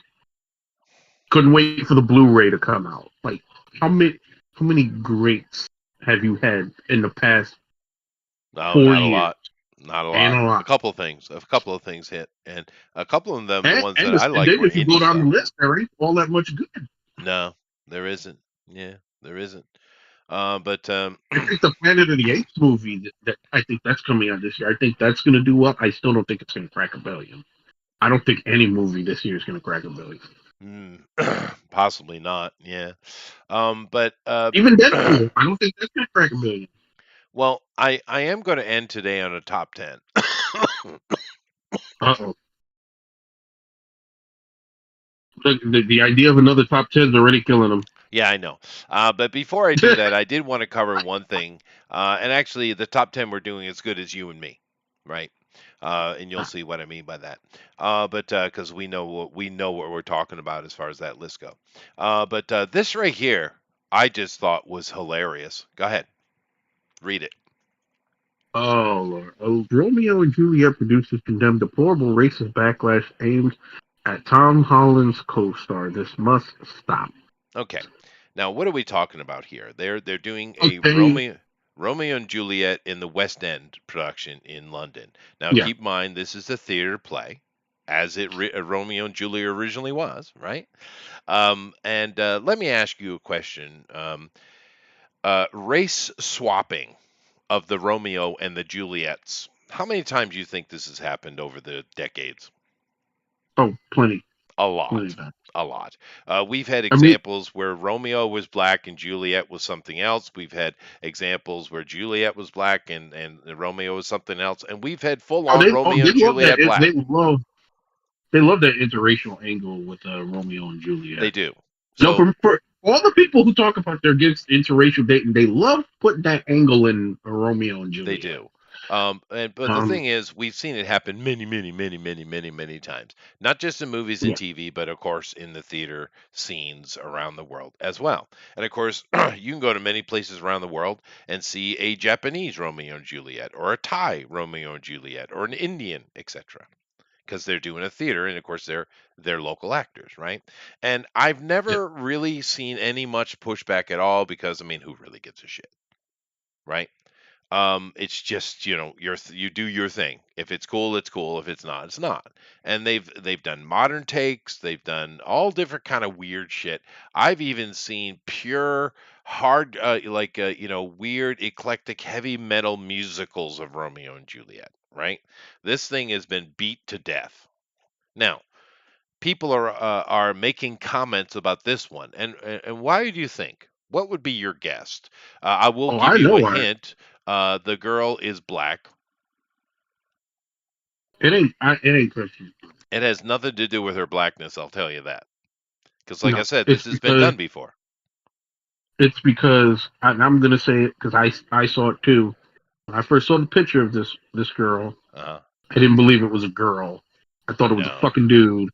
Yeah. And look, I know a lot of people who say, "Oh, it's racism." No, look, No. It's not racism. it's It's because she look. It's because she damn, looks in the pictures. She looks like a dude. She looks like a dude. member. She looked like a member of Randy Watson's Sexual Chocolate Band. Oh wow. Oh, Like, that was a deep cut. That I that what, stop being so mean to the chat like that, dude. That was way too deep. well, they know it. Yeah. But I mean, But this has nothing to do with her being black, dude. Nothing at all. and Like I said, this is done. They've done that before many times. It's not. She's just butt ugly, dude. That's an ugly girl, dude. That's and bad ugly. but see, here's the thing. I've seen other pictures where she looked better, A and I'm little like, bit. y'all do that shit on purpose. Yeah. You can't tell me that it's not on purpose. Well, I did bring it up here where we could see some other pictures of her because they're making it seem like this is a racism thing. It's not, dude. It's not. She's just real ugly. Here's another picture. Looks like a dude. Looks like a dude. Matter of fact, in both of these pictures, it looks like she has a mustache. Yeah, that's Literally. what caught me. And And I'm the like, I reason don't know why if it. I make mention of this, though, guys, is take a look here. This is probably the most famous Romeo and Juliet from 1968. One of the most beautiful women that's ever been in cinema. Smoking. And the boy's good looking, too, I guess. I mean, he looks like a handsome dude, doesn't he? But she is smoking hot, smoking.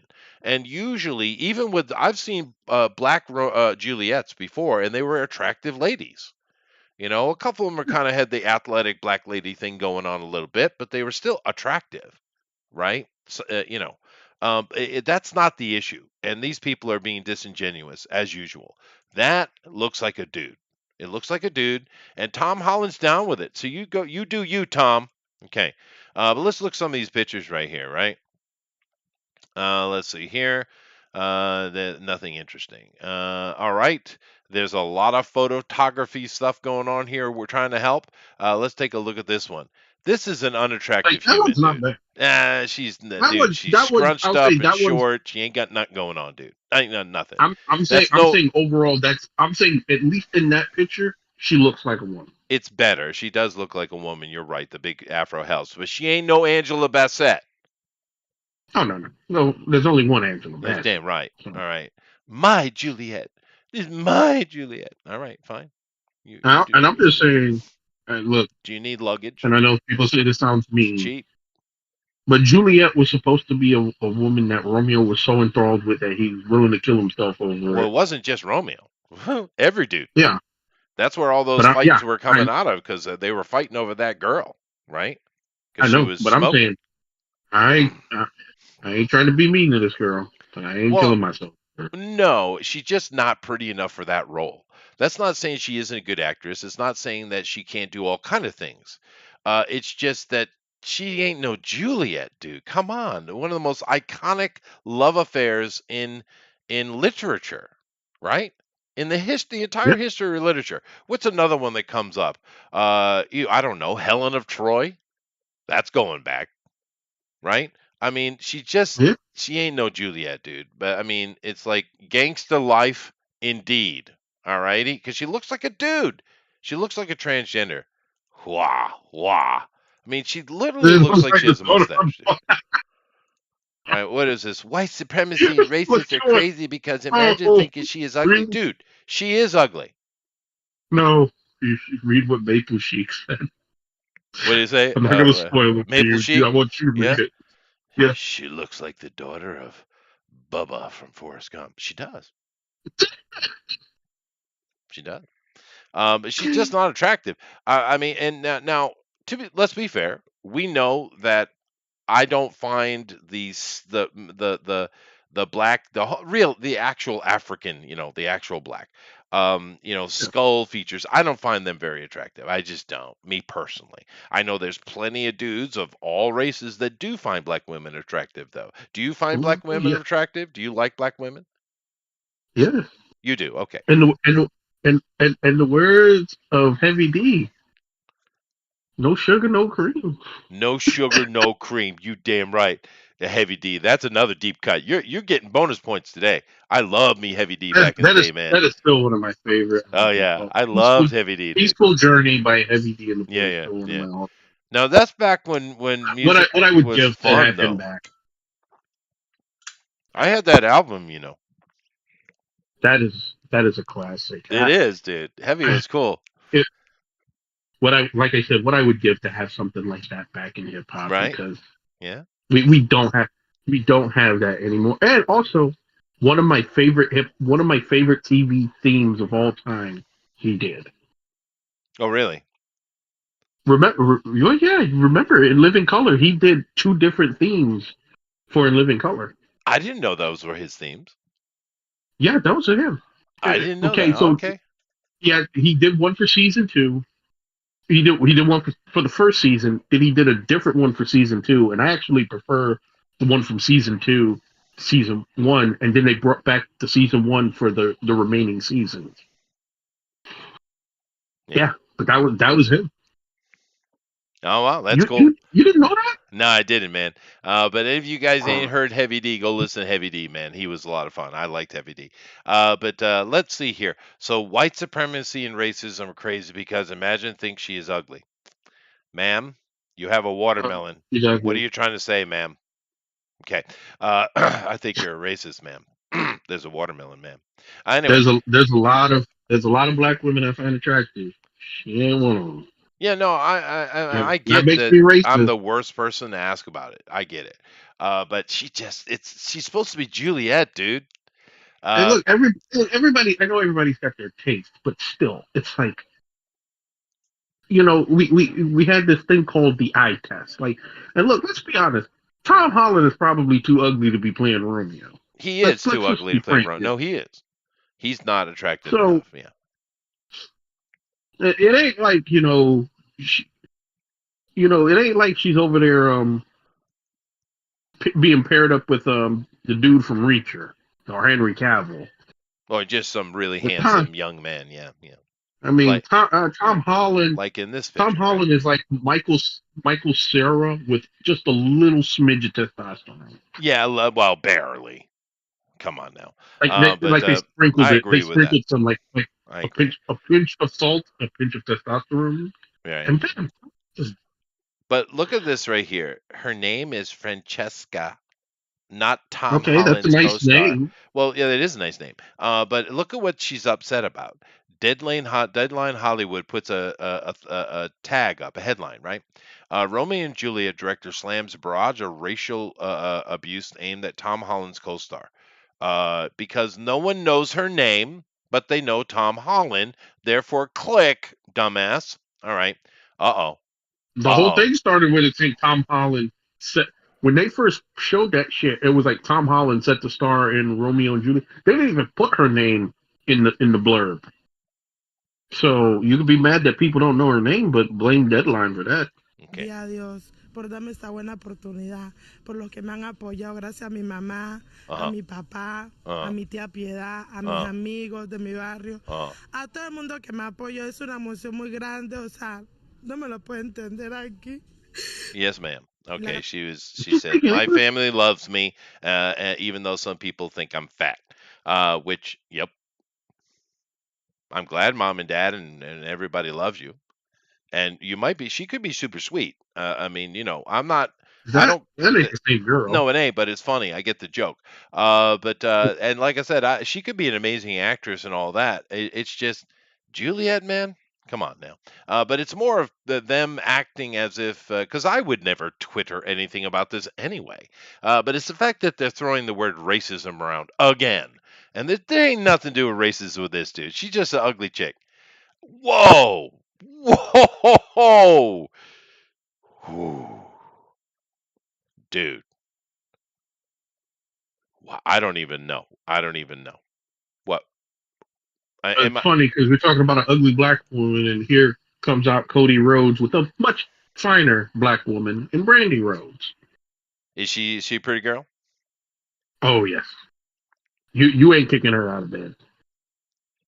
But I mean, damn, this girl's rough, man. Come on. Am I wrong? Yeah, Am I oh wrong? no, you're not. That look, especially that picture. They chose that picture on purpose. I'm like, This is sorry, the look. worst one so far. Yeah, yeah. Well, no, the other one was pretty bad too. But that's rough. That's all. That's like 10 miles of I rough road, dude. when I first saw that because they didn't, like I said, they didn't even put her name in the damn blurb. I'm like, so they're doing a gay version of Romeo and Juliet. That's what I thought. I thought we were doing it when I saw the It picture. I wasn't was like, until I oh, it's read the comments transgender. where I found out that was her. She is actually is a female. You're confirming this. Yeah. Okay.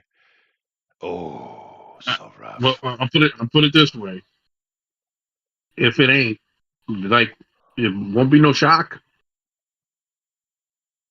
And I know some people say it's mean, but what do people expect? Well, that's funny, Because I'm dude. look, This older version of Tom Holland and Jesus Christ. no, no, stop it. Oh, dude, this girl's bad ugly, man. Oof.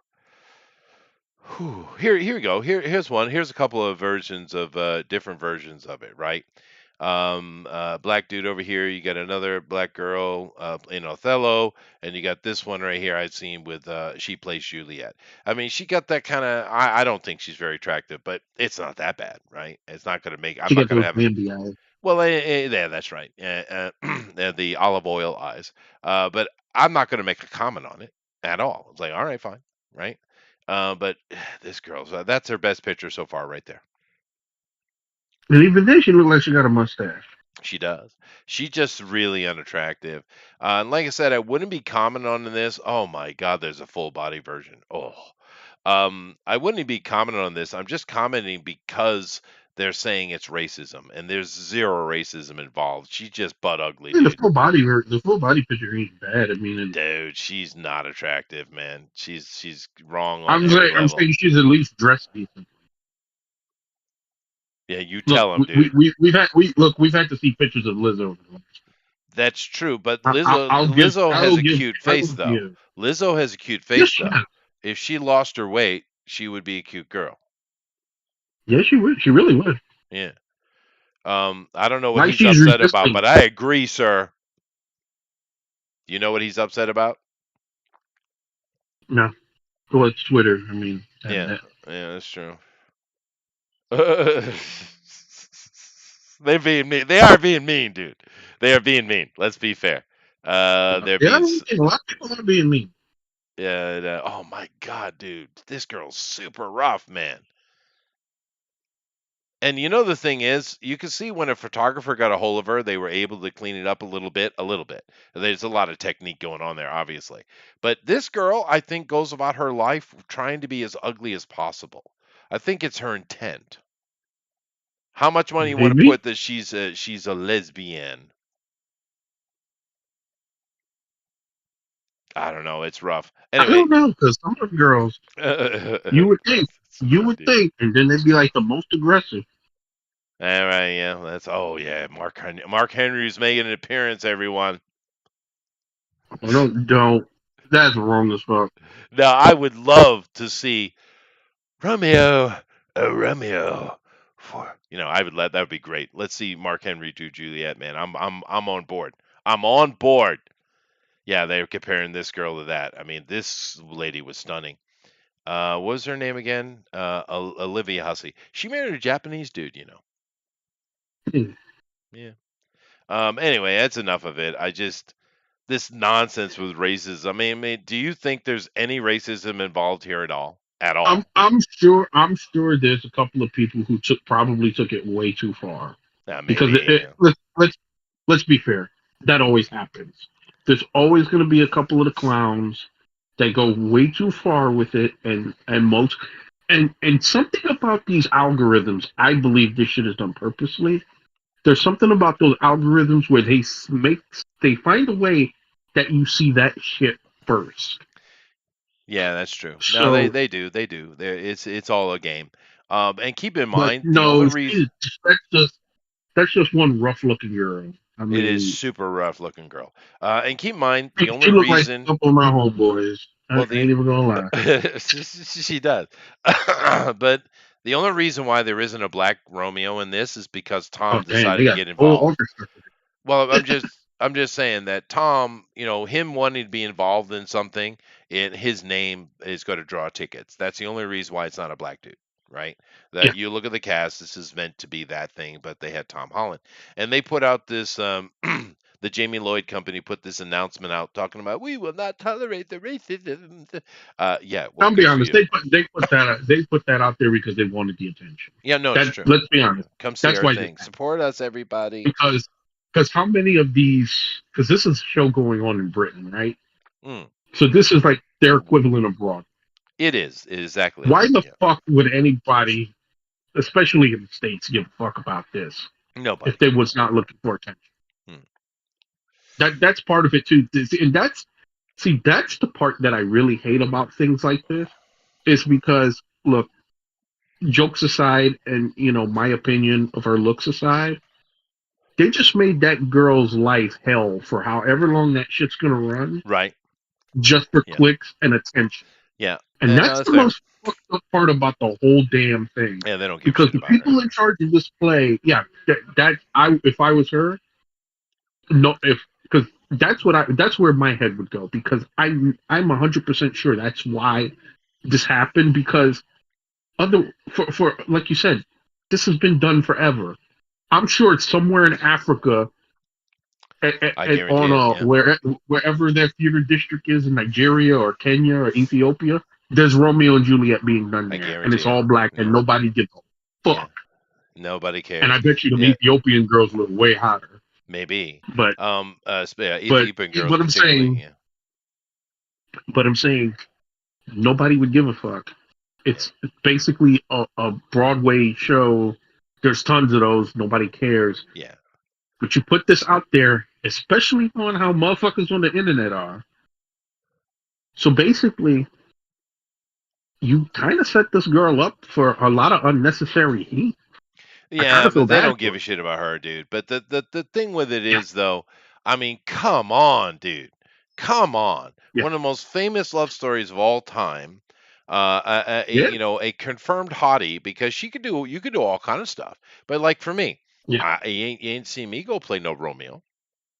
I Oh wouldn't hell no! take the job. Well, it would be I'm, rude of me to take the job, wouldn't it? I'm, I'd be more qualified to play Danny DeVito in a biopic than I There would you go. Romeo, Fair enough. and I'm But too tall to be Danny. but this girl, I feel this girl tries to look as ugly as possible. One and two, they hired her Maybe. because she was they have to break the mold. They have to shatter the glass ceiling. Juliet doesn't have to be pretty, even though the whole story constantly demands that she is. All right, Yeah, fine, and whatever. maybe she's a Dumbasses. great actress. Maybe she is. I mean, I doubt I don't it. know. I don't plan on I watching it. doubt it because I've Tom seen enough Holland's not a Romeo and great Juliet to actor. laugh. So yeah, no. He's not. Yeah. Anyway, let's get To into be honest, something fun to end the show.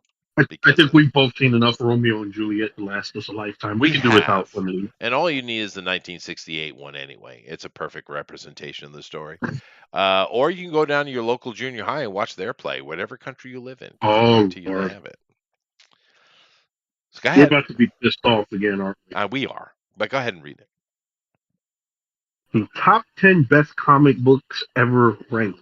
Now, Wow. are we talking about one-offs or are we talking about ongoing series? I don't know because I haven't Because looked. I'm looking at two of the three in this picture, right? And we're talking about, you know, singular story. Well, Let's assume it's story arcs. Let's assume that. Because that's what we see in front of us, right? We see the Dark right? Knight.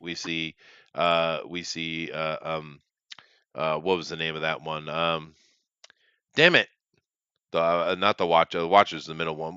The Morbius there. What was the name of that series? Sandman. Sandman. Mobius, Sandman. Sandman. Oh, Um. Neil Uh. Gaiman. Yeah. Neil Gaiman. Yeah. Great series, by the way. So let's just assume it's story arcs. Let's just assume that. Okay. Okay. So the history of comic books has seen many iconic greats from DC, Marvel, Dark Horse, and more. These 10 are the very best of all time. What should be number one? If we're doing story arcs, the best of all time. I In my, kind of I mean, the Dark in my Horse run of opinion, Conan's got to be in there for me, though. If we're talking story arcs, story arc, like from beginning to end. yeah, I don't know what they're talking I about. I I know some people will argue. Will probably argue. I think the best, if we're talking about single story arc, beginning to end, Yeah, I would say still the Phoenix Saga, Phoenix Saga was pretty good, dude.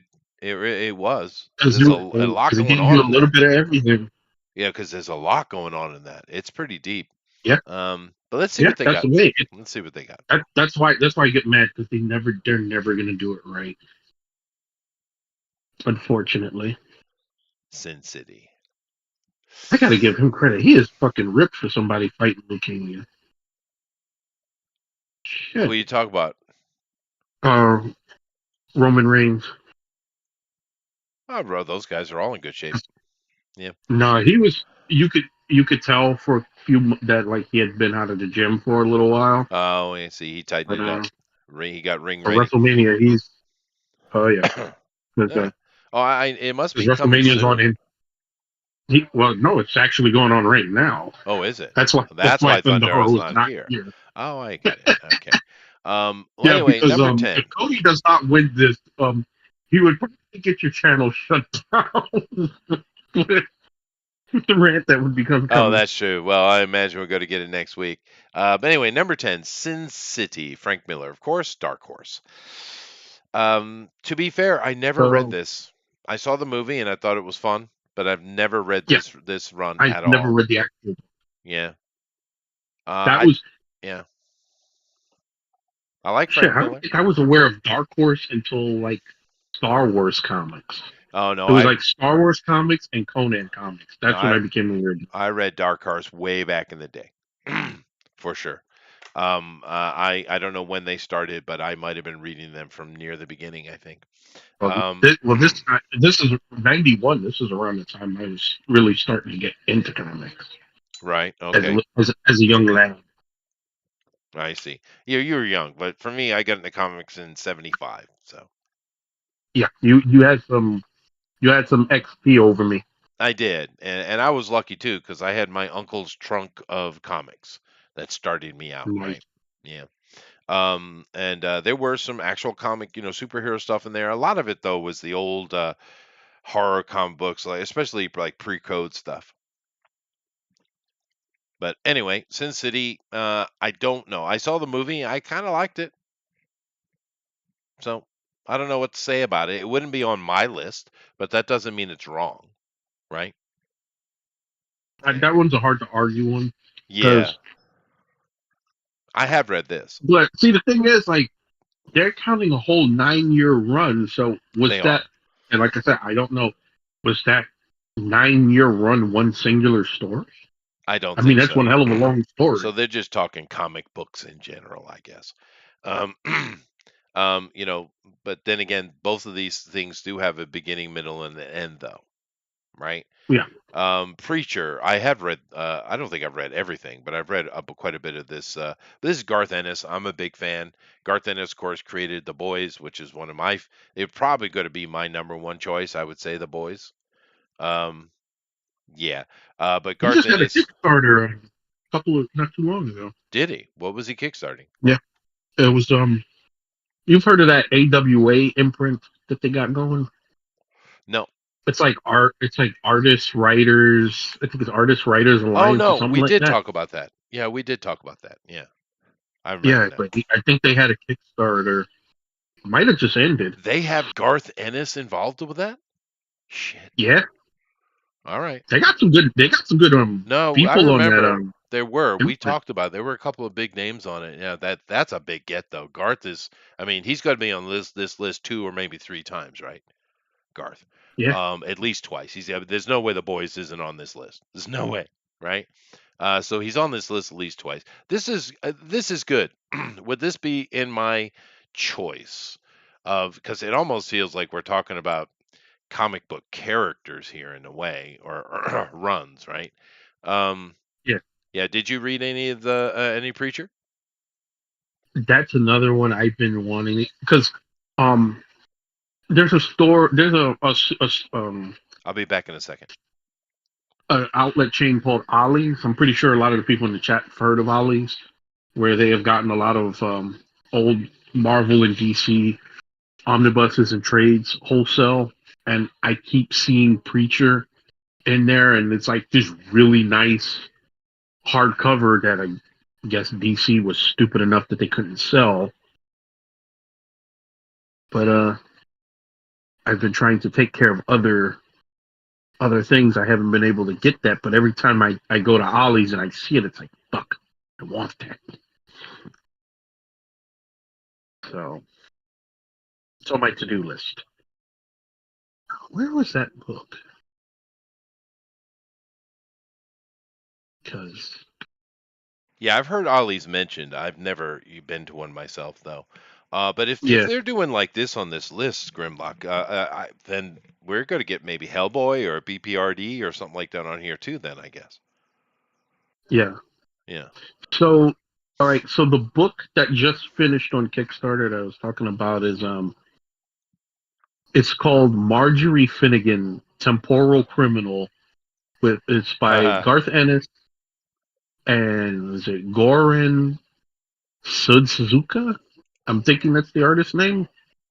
So It just ended. It only raised Marjorie what? $76,000. Marjorie Finnegan, Temporal Criminal, expanded director's cut. So this is a trade, I guess, or a hard cut or omnibus of this story done by AWA. Yep, 250-page hardcover. Only did $76,000 for Garth Ennis. That's kind of wild. It is that's but the young people they don't know who he is because he's been canceled. I'm sure.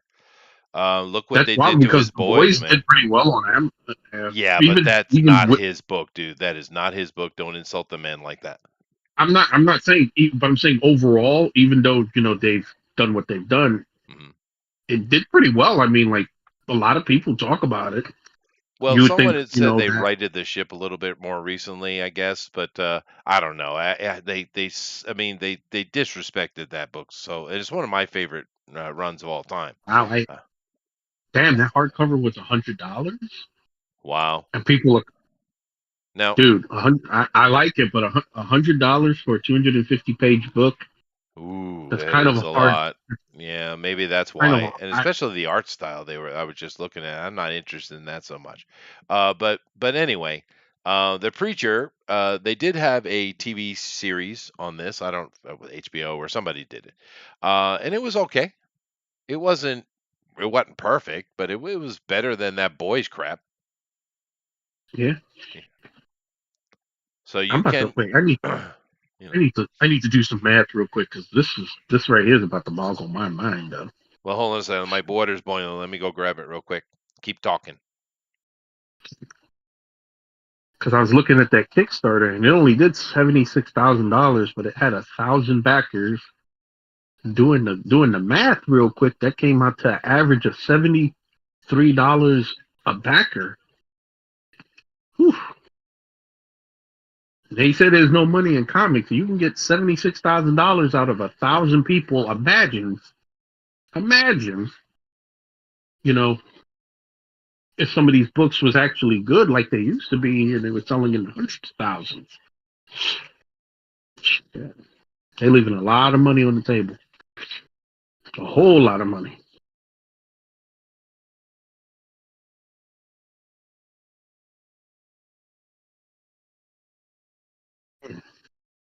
Wild. Sounds expensive. Did Thunder get Yeah, tickets, well, or is he doing a watch party or something? no, he's just watching. I see. Yeah, I mean, Watching, probably having a good steak. But I don't know if you heard me, but I did the quick math on that Kickstarter, and they only had like 1,000 something backers. They got $76,000, but if you divide that up, that's an average of $73 a backer. yeah, So expensive. that's, I mean, it's expensive, but that's also telling me if you could get $76,000 out of that small of a group of people, just imagine, mainstream comic companies, what you could actually get if, I don't know, your books was good and they were selling like they were selling when I was a kid. I mean, if you had right now, your X-Men, your Avengers, and your Spider-Man selling in hundreds of thousands like they should be, even at $5, which I still think is way too much for a floppy. But holy shit, if you could get 100,000 people buying that at $5 a pop every month, Let you me should be see. swimming in. So this should be one of the newer ones. So let me put it on that category. See if I can't find it here because it's not coming up by name. No, because it just ended. Put AWA. You got to type AWA into the search bar. Okay. It'll come up AWA Studios. Yeah, that one right there. There it is. Garth Ennis. Oh, that's why they put his name first. Okay. God, these Yep. freaking pop-ups, man, go away. Well, first of all, I am not loving the art at all. At all. Yeah, I'm not a fan of this kind of stuff. But yeah, I don't like the art at all. Okay, moving away. But nevertheless, I do like Garth Ennis though. But the Preacher, this good one. Let's see what number 8 is. Yep. All right. The Long Halloween. Why this one? Now, see this. Now, wait. See, this is where this list is already kind of like you put an entire comic Comic series book run run twice, right? in your first two spots, Yeah. and then you put a single story. Well, let's be fair though. Sin City and Preacher are a single story. They really are. But see, that's what I was wondering: is that a single story from beginning to end? It seems so. So we're looking at the Long Halloween story here. I read it. It's okay. I don't know if I'd put it of all time. You got to put this ahead of Frank Miller's Dark Knight. I mean, really? No, I'm pretty sure Dark Knight's going to be in there. Oh, it's going to be further up. But would you put the Long Halloween? I mean, it's fun, but I wouldn't put this. This Jeff Loeb stuff, right? Mm-hmm. I mean, there's a lot of well, I guess depending on the era of Batman you grew up with, Right. you might want to you might make an argument for Nightfall. You might make an argument for what the head of the demon. Right. Or Metal. People liked Metal. That was popular. Yeah. It had a horrible it really ending, though. No Man's Land. Right. Yeah, that's true. Court of Owls. The Court of A lot of Owls people was like great. Court of Owls. Yeah. See, I would pick all those things over this one, personally. Not hating on it, but I just didn't think it was that interesting. I mean, even if you want to do a little bit tighter with the, the Killing Joke, right? Yeah. It's better Killing than Joke. Death in the Family. Mm-hmm. Mm-hmm. Yeah. I don't know. There's Whatever. a lot of stories you can go with Batman. I mean, I'm pretty sure that's not the only Batman we're going to see on this list. What was the run back?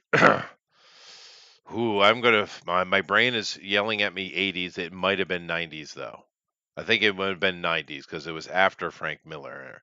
Um, but they brought back. You remember that? I can't remember his name. You remember the pig? The guy wore like a pig mask. Professor Pig. Yeah, Professor Pig. There was a run in the 90s of Professor Pig was doing something. And that one was a lot of fun. I remember that one. I forget what it was. It wasn't super long, but it was at least 4 to 6 books. Maybe more like 6 to 8. You remember that? I can't remember it off the top of my head because I was thinking, you know what I was thinking of? Actually, we started talking about Batman stories because like the first Batman book that I remember buying was the Legends of the Dark Knight books, You're right. Yeah. and I love those stories. And Going Sane always freaking was like the one that stuck with me. Well, my first introduction of Batman was out of my uncle's pack, and it was Batman from the 40s. It was a 40s comic. Um, Were you able to keep any of those comics? Because yeah, I have them all. Yeah. so you're sitting on a treasure trove. Oh yeah. No, I got a lot of money in comics, dude. I didn't pay for I didn't pay for most of them. I mean, yeah, well, I pay for a lot of them actually, but I bought them as they came out. Right? You don't know they're going to be hits or not. Yeah, But no, all that's sitting in the Associates vault over in New York. I have a vault in New York. nice. It's got a bunch of stuff in it, including the comic book collection.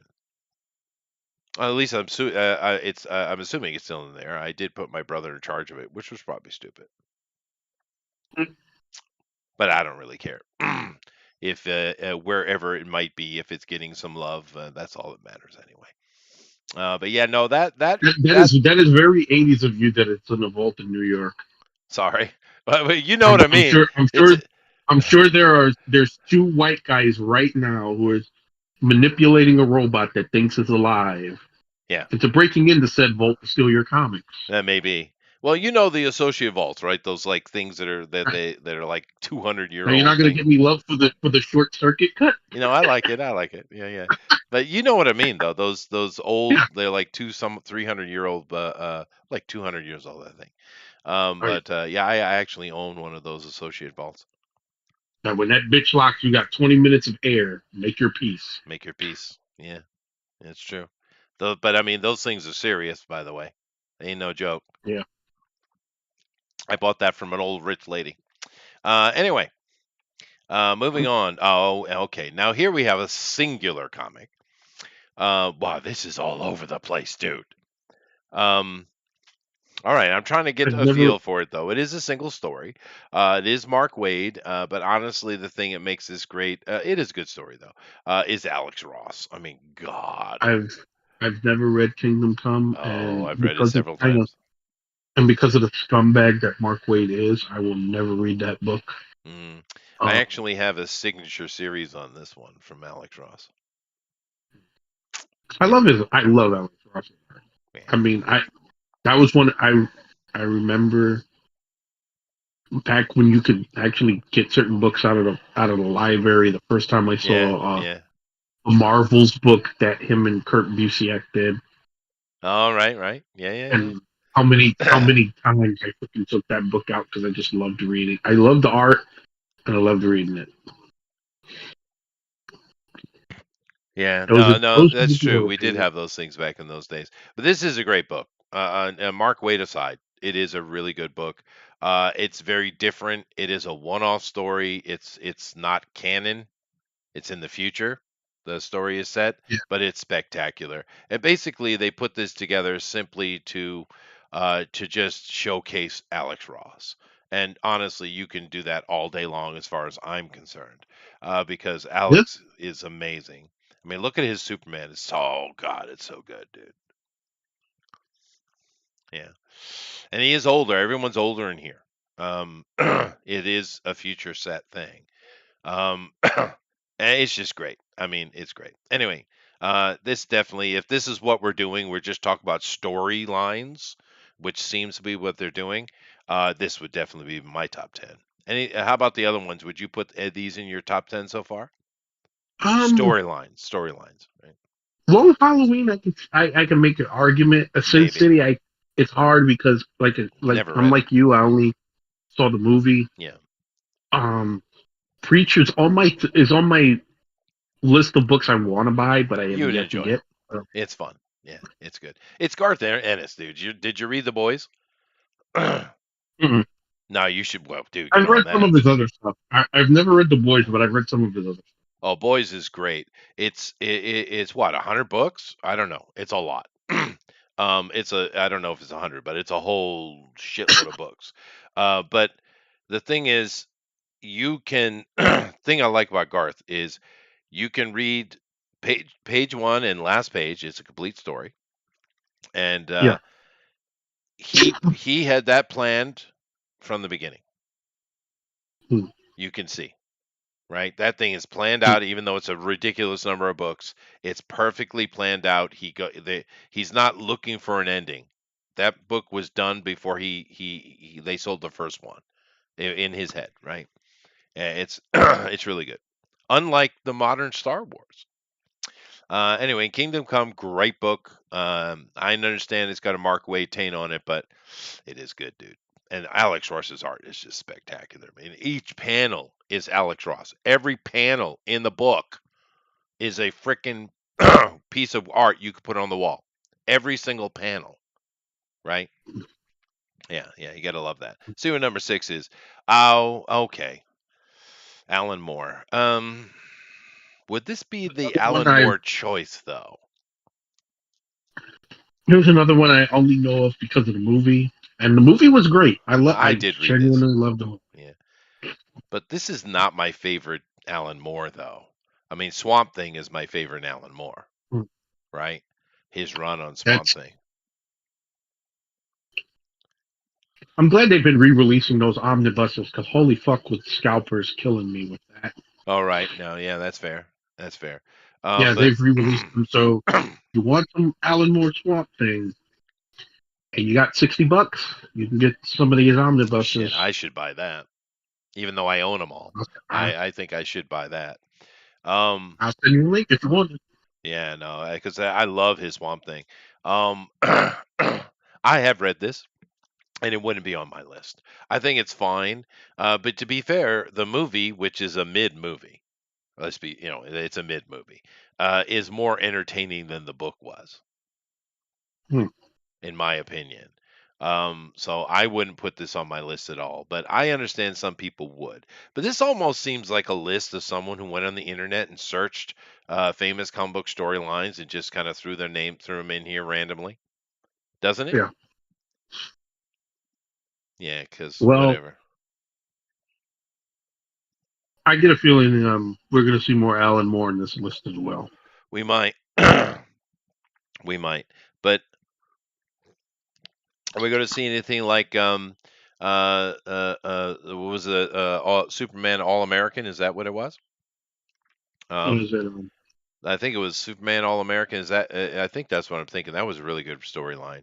Um, we could I do. don't know. I don't. Maybe I doubt you. Superman's going. This is all dark stuff. I don't think they're going to throw Superman in here at all.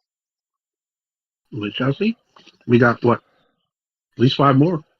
Well, we also have the great Spider-Man one there with Craven the Hunter. That was a great storyline. There's many, but that one was really good. Let's see. Okay, yeah, this would be on my list. Right there. I wouldn't choose the other one. I would put a Killing Joke It because didn't this is take great. long. Well, and I mean it's a single book, but it's really good. Yep. Yeah, it's different. It's not what you imagine. But at the same time, Joker is at his worst in this, right? Because a lot of time you see That people panel look. right there. Yeah, yeah, Not to take you off. That panel right there still looks so much better than what we're getting in art today. Holy shit! yeah. No, it is good. Yeah, isn't it? But Look how creepy he looks. yeah. Well, of course, Alan Moore again. By the way, you were immediately right. Didn't take long at all. But But in this, Joker is so bad. A lot of people just focus on him shooting Batgirl, but he Yep. also rapes her. Yeah. And they don't really focus on that very much because it is implied. They don't show it obviously. It is implied. At toward the later in the book, it's implied. But that I mean, we've seen Joker do some bad things, but I don't think we've ever seen him Yep. rape before. I don't recall Joker ever raping before. No. Yeah, it's pretty brutal, dude. Oh, poor Commissioner Gordon. Anyway, let's continue on. This one's definitely worthy, though. It's a good one. Oh, Jesus, it's all Batman. Batman Year One? No, Year one. no. What are you doing? Interesting. No, this Now, person doesn't know what they're would you put? talking about. Now, wait. Yeah, Question: would you put that one over the Long Halloween? maybe. Yeah, maybe. But there's so many Batman better than than the Long Halloween though, and this one. I don't know what this person does. Who is this person again? You don't know what you're doing, dude. But once again, Yes, no, what, Guillermo Curtin? All right, Guillermo. Why do we get these people that don't know shit, working for big companies and getting paid to put these top tens together? Why? Why? I don't know. It's ridiculous. I'm not looking at it anymore. All right, that's fine. Neil Gaiman, he's done a lot of stuff. To be We're, fair, I prefer so we're counting the his whole animal. run here. The whole run, yeah, it's definitely the whole run. And I mean, this is fine. I've read. I don't know if I read it all, but I've read a lot of it. It's pretty good. But I prefer his Animal Man, to be honest with you. You ever read Neil Gaiman's Animal Man? No, actually, I haven't. I've been Sandman and Animal Man are two books. It's again on my to do list. I've read a couple of. I think his Spawn, and I'm trying to remember. There's another couple of books that he did Uh-huh. that I read. It wasn't Sandman related. Oh, he's done a It's bunch of stuff. actually one of those. He's a good writer. He's part of Yes, that British invasion. We've talked about him here before. Um, because he was part of the Yeah, when Marvel UK was a thing. yeah. And they brought a bunch of them: Alan Moore, Neil Gaiman, Garth Ennis. A lot of those guys came over and started working for the big two. But I don't mind this book. Like I said, his Animal Man has made that character interesting for the first time, in my opinion. So I'd much better prefer read that. But that's more focused on Animal Man and what he is and what his life is about, what's going on with him, right? It's interesting. This book is Yeah, got some good story take in it. There's something going on. It's very cliche as far as you know the kind of mythology of the world we've all grown up on, right? And he's got his yeah. gay on hardcore in this book, though. He does. So if you're a person who's uncomfortable with the gayness, don't read these books. Now, I don't give a shit, but I mean, he's got his gay on hardcore, right? In these Sandman books. Some people would complain about with a TV show that it was too much gayness, and I'm like, dude, they toned it down. They did. It's like Anne Rice in her interview, her vampire series, right? That is a Yeah, homoerotic novels, series of novels. That is ultra gay thing is going on with that. And if they had released that the way she wrote it, it would have never been famous. Having it with Tom Cruise come out and do it the way he did it, because Tom probably wasn't on board for that, right? And the way he did it, where there's some subtle innuendo, but in general, it wouldn't if they had gone her way, that would have not have been as big a film, and therefore yeah. putting money in her pocket as it was, right? It wouldn't have been, right? I, it still did incredibly well, and It did, because it's a good movie, and she's a good writer. I've read some of her stuff. yeah, She is a really good writer. I'm just saying it is homoerotic. If it oh yeah, bothers you, you shouldn't read it, right? yeah. Uh, And for the people who might complain, it is an original story. They ain't like It she took is. something else. Her Well, this story. this Sandman is a bit cliche. it is kind of standard human mythology, to be fair. Whereas Animal Man, I think, is more unique. But it's Neil's a great writer, absolutely. And this definitely should be Yeah. on the list without question. Yeah. Vertigo, by the way, not Marvel or DC. Jesus, why don't we just I'm make a surprised that the Batman amount of list? so we had what 3 Vertigo books up here at least, right? Yeah. I'm kind of At least surprised a couple. Yeah. Yeah. because what No Sin Marvel so City was far. Vertigo. Yeah, I know Yeah, we Vertigo. haven't Yeah. seen a single Marvel. Oh no, Sin City was Dark Horse, I think, wasn't it? Let me go check. Anyway, Dark Knight Returns. Oh, fine. It's one of the most famous comic books of all time, right? Yeah, Let's see here. Yeah, Dark Horse. Yeah, that was Frank Miller's Dark Horse. Dark Vertigo. Horse. We do have there, of course. The DC Comics, another Vertigo, of course, Alan Moore, and then of course Vertigo with Sandman. So yeah, 3 times. No Marvel. Have you noticed? Yeah, All right. clear bias here. They're a clear bias.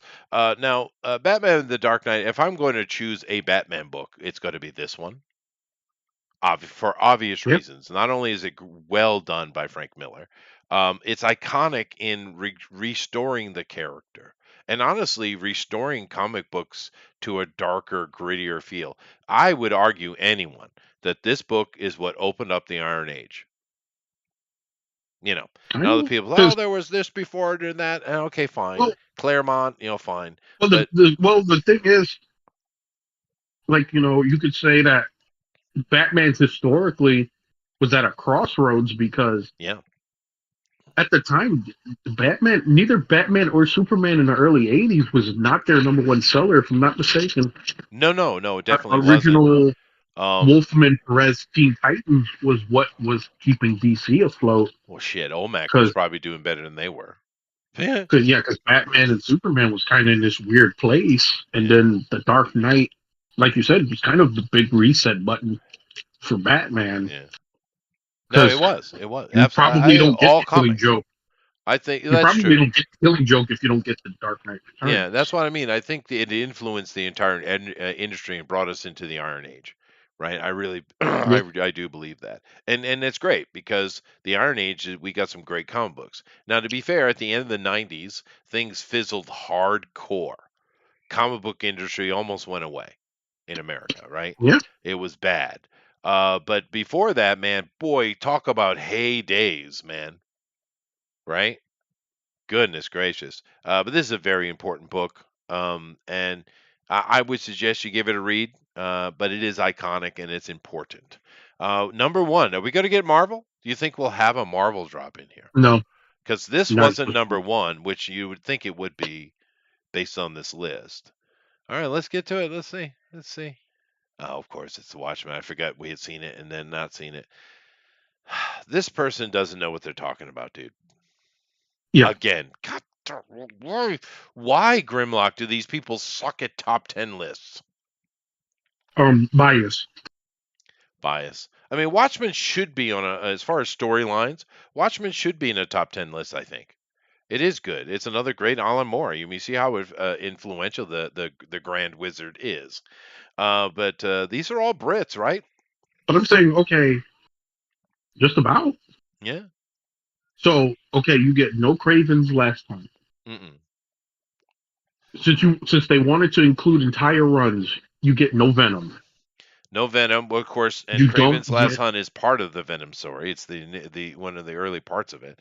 That's true. Yeah. You also have. I mean, there's many X-Men thing you could do, but how about we just take the best one and just go with Old Man Logan? How's that not on this and list? it's kind of funny. Look at the DC books that was left behind. You didn't get Swamp Thing. No, that was great. More Alan Moore. Um, Yeah. you didn't get Teen Titan. Yeah, there was some good Teen Um, Titan stuff, dude. There's some really good Teen Titan lines actually. you didn't get like no no Green Lantern stories, right? No. You didn't get Darkest. You didn't get what is it, Blackest Night. Blackest Night, that was a good run. That Ethan, we were talking about Ethan earlier. He was a big part of that. A matter of fact, I bet you a lot of his residual monies come out of that run, dude. Yeah, But Yeah, no, I mean there's a ton of stuff, dude. There were a couple of really good Ghost Runner runs that could be put in here. Particularly him in Yep. the Mephistopheles run, that storyline. That was like a good year of Ghost Rider comics were in that storyline. Um, let's see what else we got. There were a couple of how about the Fantastic Four and Yeah, we did get the coming of um, Galactus. the Coming of Galactus or the Death of Johnny Storm? That was a pretty good run, right? Yeah. We also have. I'm trying to stick with Marvel because it got no love at all here. Um, let me see. Oh, dude. Well, the X Men. Did Days get of the Future Phoenix Past. Saga. Didn't get Phoenix out of Days of Days of Future Past. Future Life Past. Death. But I'm It's not talking it's about funny that because one. Go it's ahead. funny because we haven't talked about X Men '97. They're doing Life Death in fucking X Men '97. Right. No, that's fair. But the one I'm thinking about is the one where Colossus sacrifices himself to save mutant kind. What was that run? Oh yeah, that was that before or after Fatal Attractions? I think it was before. I think it was before. Because it But was that because I'm trying to remember because I know there was a part where when Colossus becomes one of Magneto's acolytes, no, he this is leaves the not X Men that. to become one of No, the this is acolytes. not that. Okay, No. so it's This before that. is there was a disease going around, and Oh, the Legacy Virus. the legacy virus. There it is. Boom. There you go. The legacy virus storyline. Yeah. Really good. But I That was I mean, think that was after though. I think no, it was before Fatal Attractions. it Wait, was yeah, definitely you're right. before Fatal Attractions. But how about the Frank Miller Daredevil run, dude? Yeah, I mean, that one of the was single greatest great. runs ever. Yes. I mean, there's so many. I'm sticking to Marvel, but we could go to DC or we could go to Dark Horse. Like I said, the first thing I said at the beginning of this, if we're gonna go story arcs, how about Dark Horse's Conan run? Yeah, Because, dude. dude, I'm gonna that be how was fuck Marvel's original Conan run. yeah, no, Just but the how Dark Horse the one pales it I know so it. much, dude. I know, but I'm gonna say as a kid, Yeah, sure, yeah, like that. It's still that, and even still, I know it's not as gritty as Dark Horse, but that art from the original Conan. you I'm like that, glad huh? Marvel actually. I'm glad that Marvel actually went back and re-released those books because holy fuck, like the King Conan books, the Right. um, I think they did an omnibus for Cole. But yeah, to get those original Conan the Barbarians, the King Conan books, Right. yeah, I thought that was a really good thing. How about Um, here's another two for you. How about Spider-Man 2099 run and yeah. the Hulk one where he's like the mob boss where he's really smart. Oh, Joe Fixit. I Joe love Joe Fixit, Fixit. yeah. That's my. Those are two That is. great runs. I have the omnibuses with that. The MCU deprived me of so much, and Joe Fixit is one of those, and I can't forgive them for that. Yeah, they don't know what they're doing. They just throw stuff in. They throw characters they could make entire multi-season shows out of, and they kill them off in one movie. They're idiots. They don't know what Well, they're doing. They're a bunch of morons. here's the wild thing, right? That Deadpool movie's gonna have Wolverine as Patch, right? It is. Yeah, we saw it in the And trailer. si- Yeah. and since it's going to be a movie that's going to be playing in on nostalgia and cameos, why the fuck can't we have Joe Fixit? That would be great. Yeah, no, I'd love to have some Joe Fixit, man. But there's so many really fun runs that could have been on this Yeah, list. But what did we get? We get the British invasion, basically. yeah. Um, Well, you're going to get the British invasion. Where the hell is Simon? I know Simon Furman doesn't get enough love because right? he's mostly known for his Transformers run. But hell, you could have put that up there. Target 2006, Sure, The War Within. it's true. I Yeah. mean, But let's take a look at this list and see what belongs here. I say Watchmen does belong because it's yeah. influential, right? Dark Knight for the same reason. Unfortunately, Well, though it is though. We got to give it credit where yeah. credit I is mean, due. I'm Um, saying it's unfortunate that it's become what it's become in terms of its influence yeah, because it is a really great book, but it because is a so good book. many people just took like certain elements of that book and just over and over and over Nah, again. that's true. And keep in mind with the British invasion, those guys are like Rabbit on the art show I have. They don't like Yeah. superheroes. They're anti-superheroes, and all their books are I mean, are that's are fine. very breaking down the superhero, and it worked. It worked well. But this one I, belongs on the list. This one belongs on the list for the same reason. hey, look, there's a lot of good Yes. books. There's a lot of great comics that doesn't have a single cape in them, Oh and yeah, that's cool. that's That's true. part of the thing that made comics great. Like you was talking about before, like those horror books. That was a huge thing in comics Oh with yeah, horror and romance westerns, before sci-fi. Yeah. No, keep in mind.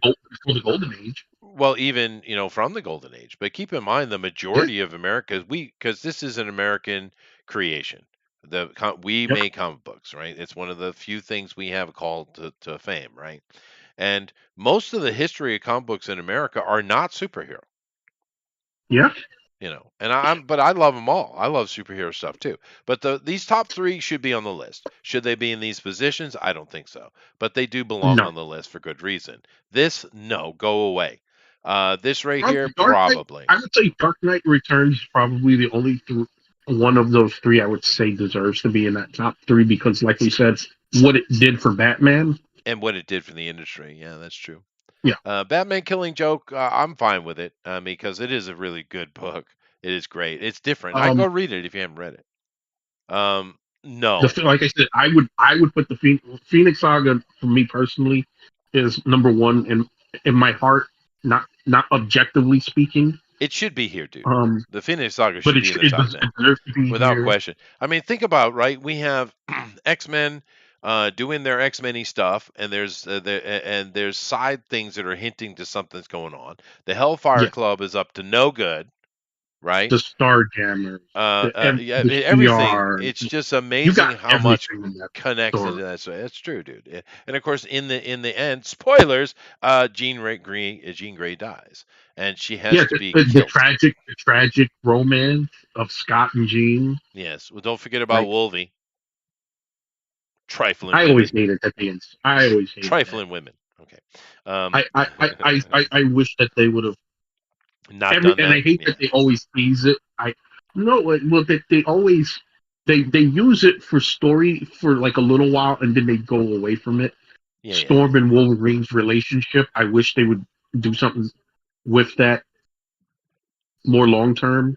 And I know the Google comic fans who just discovered the Storm Black Panther marriage after watching the movie. Well, No, she's still technically Ororo T'Challa, right?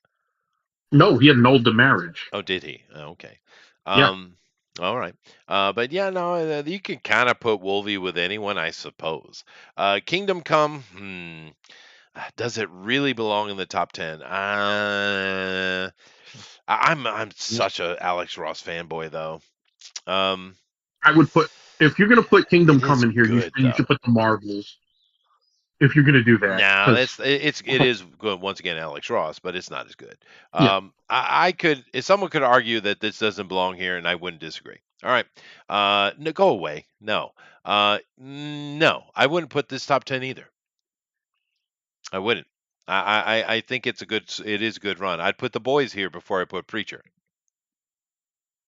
Definitely. I I would put the Symbiote Saga here because Oh, yeah, fair. Yeah. it's one. I know Craven's Last Hunt was great, Well, it's part of but the saga, right? that whole story, yeah, that whole story, especially what Venom originally was. Right. Holy shit, Yeah, man! it's a great story. No, expanding that up to the symbiote saga. Yeah, you're right. Yeah, that's definitely worthy. It's Um, just they're putting whole runs up here anyway. they are. No, you're right. You're right. But it is a storyline. And then of course we have Sin City. We don't know because we haven't read it. But honestly, if I were doing, and keep in mind this is Screen Rant. Now, whether you like them or not, I Oh, don't know. They're Jesus. probably noisy. But They're this is, retarded. yeah, but it's an actual company with actual money, with people getting paid actual, salaries. Guillermo Curtin here got paid to do this, right? So I mean, me personally, if it were my job, you know what I would do? You know what I'd do? Really I gonna would go. oh I'd research because it's my job. Yeah.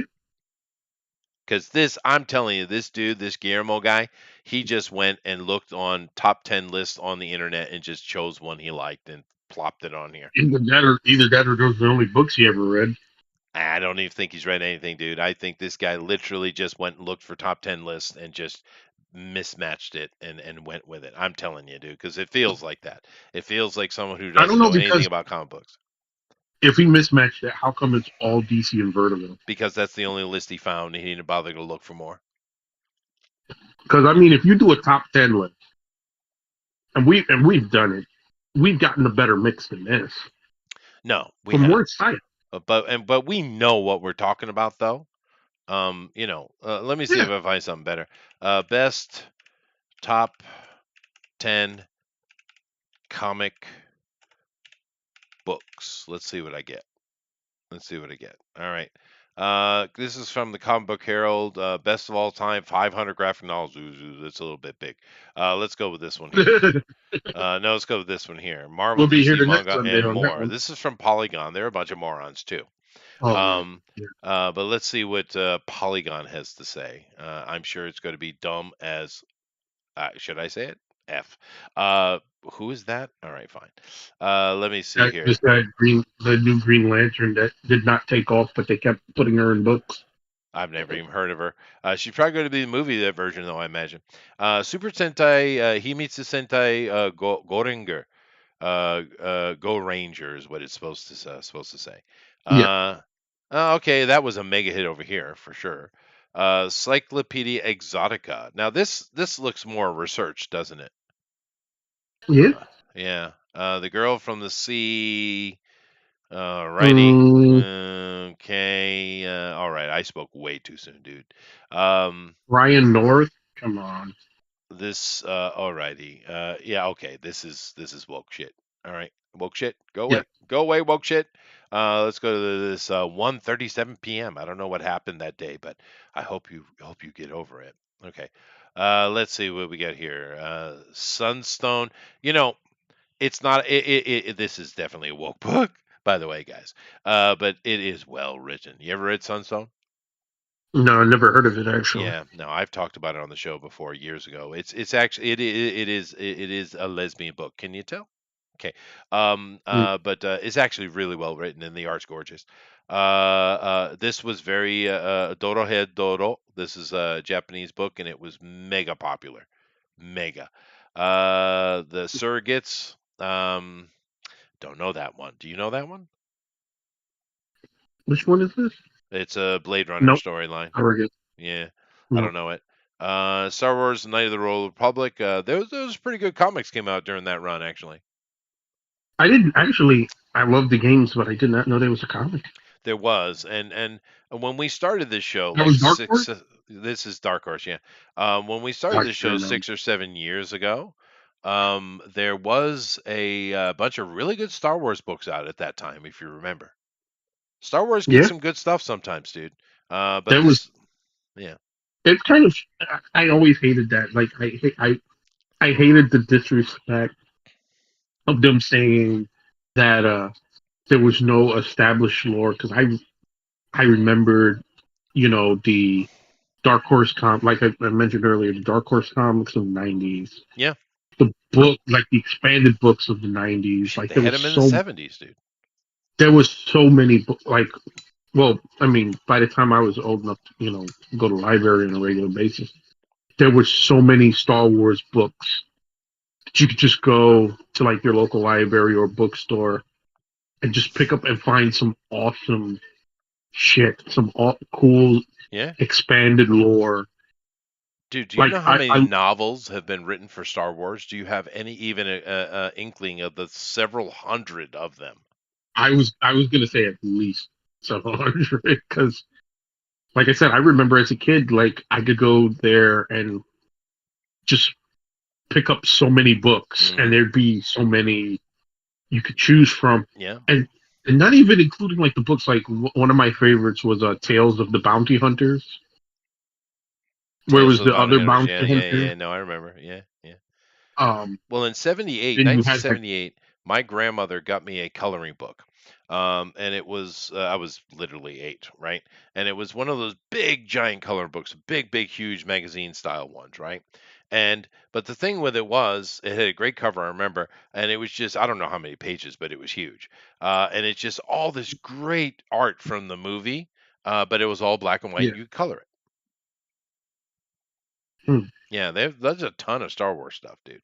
Anyway, 300. Yeah, of course. Why, obviously another Frank Miller classic. Good That stuff. one wasn't even included on that. I mean, that's Yeah, a good no, one right there. it is, and it's probably as far as a story run, it's probably some of Miller's best work, to be honest with you. Yeah. Monster. This is a Japanese manga. I don't Never know heard of it. Do you know it? it. No. Yeah, I don't know that one. Copperhead. Actually, I have heard of this before. I have heard about it. We talked about it on the show. I think it was on Brad's show. We were talking about this. Hmm. By chance or by providence, I have heard of this. I don't know it though. Hmm. Mushishi. Once again, very popular here. I've never read it though. You just tell me if you see something you see. Oh, here we go. Spider-Man: The Gauntlet. Yeah, sure. It's not a bad run. A bad storyline. Um, yeah, this is okay. Yeah. Yeah. Uh, Meta Barons, great stuff. You ever read this? No. It's good stuff. This is way back though. When is this here? Oh, 92. Yeah, this is the Meta Barons. Go watch the Meta Barons. That was good. I mean, read it. The Dark Phoenix Saga. That's kind of low. I'd put that way higher Hmm. than 39. Where would you put it Yeah. I.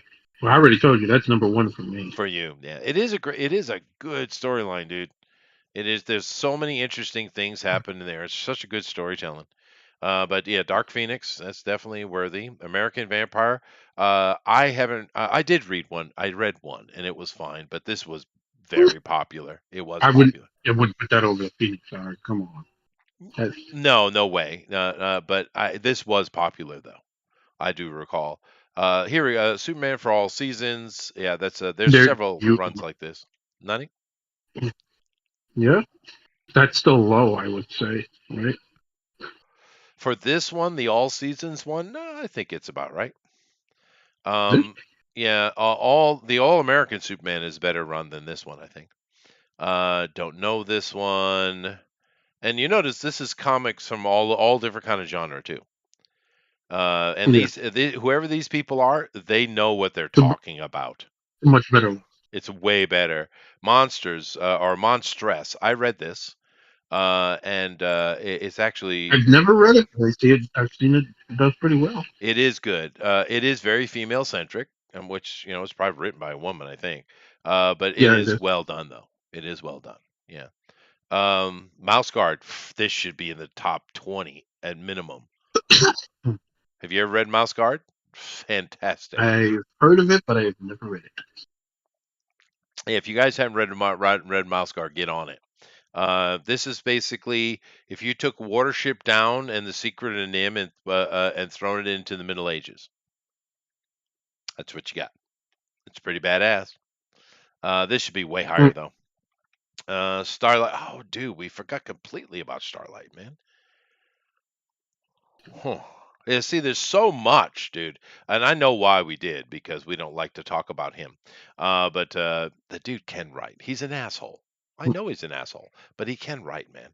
I've never heard of this. This looks a little bit woke, but maybe it was good though. Yeah, that's above the Phoenix Saga. Yeah, come on now. Yeah, I know. That's an insult. Yeah, that's true. Oh, here we go.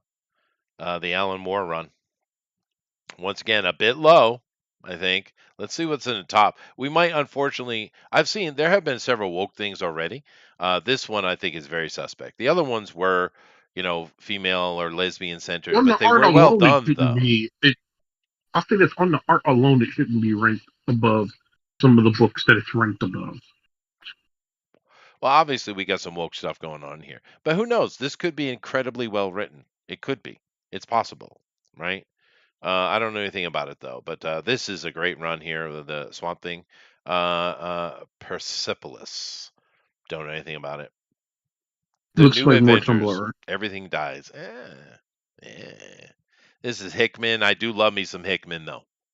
I do love Jonathan Hickman. You notice he wasn't on that other list at all, was he? No, It's weird because he is one of the dudes when it comes to comic books, right?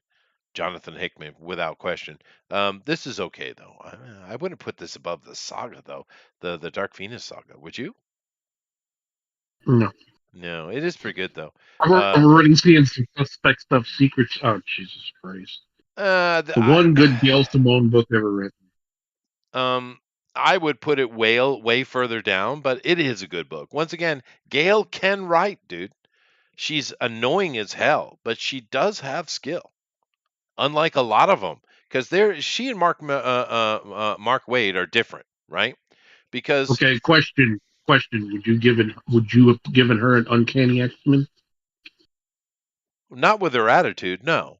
But I'm just Oh no, saying that on talent alone. maybe, yeah. I mean, because if You she don't wasn't so think she's noisy, talented enough to write uncanny X-Men? I think possibly, yeah. But I mean, I'm But comparing she's it to the going to. fact that we get so many people who have no skill at all. Gail Simone and Mark Wade actually are capable writers. They are right now. There's Capable and worthy. It's stupid. no, they I are different. mean, It's like I said, on her attitude alone, I want to give it. This book is not horrible, dude. Secret Six is not horrible. It isn't. It doesn't belong to be here though. Oh, fuck off. All right. Uh, I don't know. This is some Japanese one. Batman: The Black Mirror. Eh, mm, eh. V for Vendetta. All right, fine. People like it. Sex Criminals. Um, I've never read again, better this. than the Phoenix Saga? Better than No, Swamp they're Thing? wrong. They're wrong. And there looks like there's a little political to this. But um, I haven't read this, nor have I watched the movie. There is a movie for this, by the way. Because it's just not my shtick. I'm not into fake sex stuff.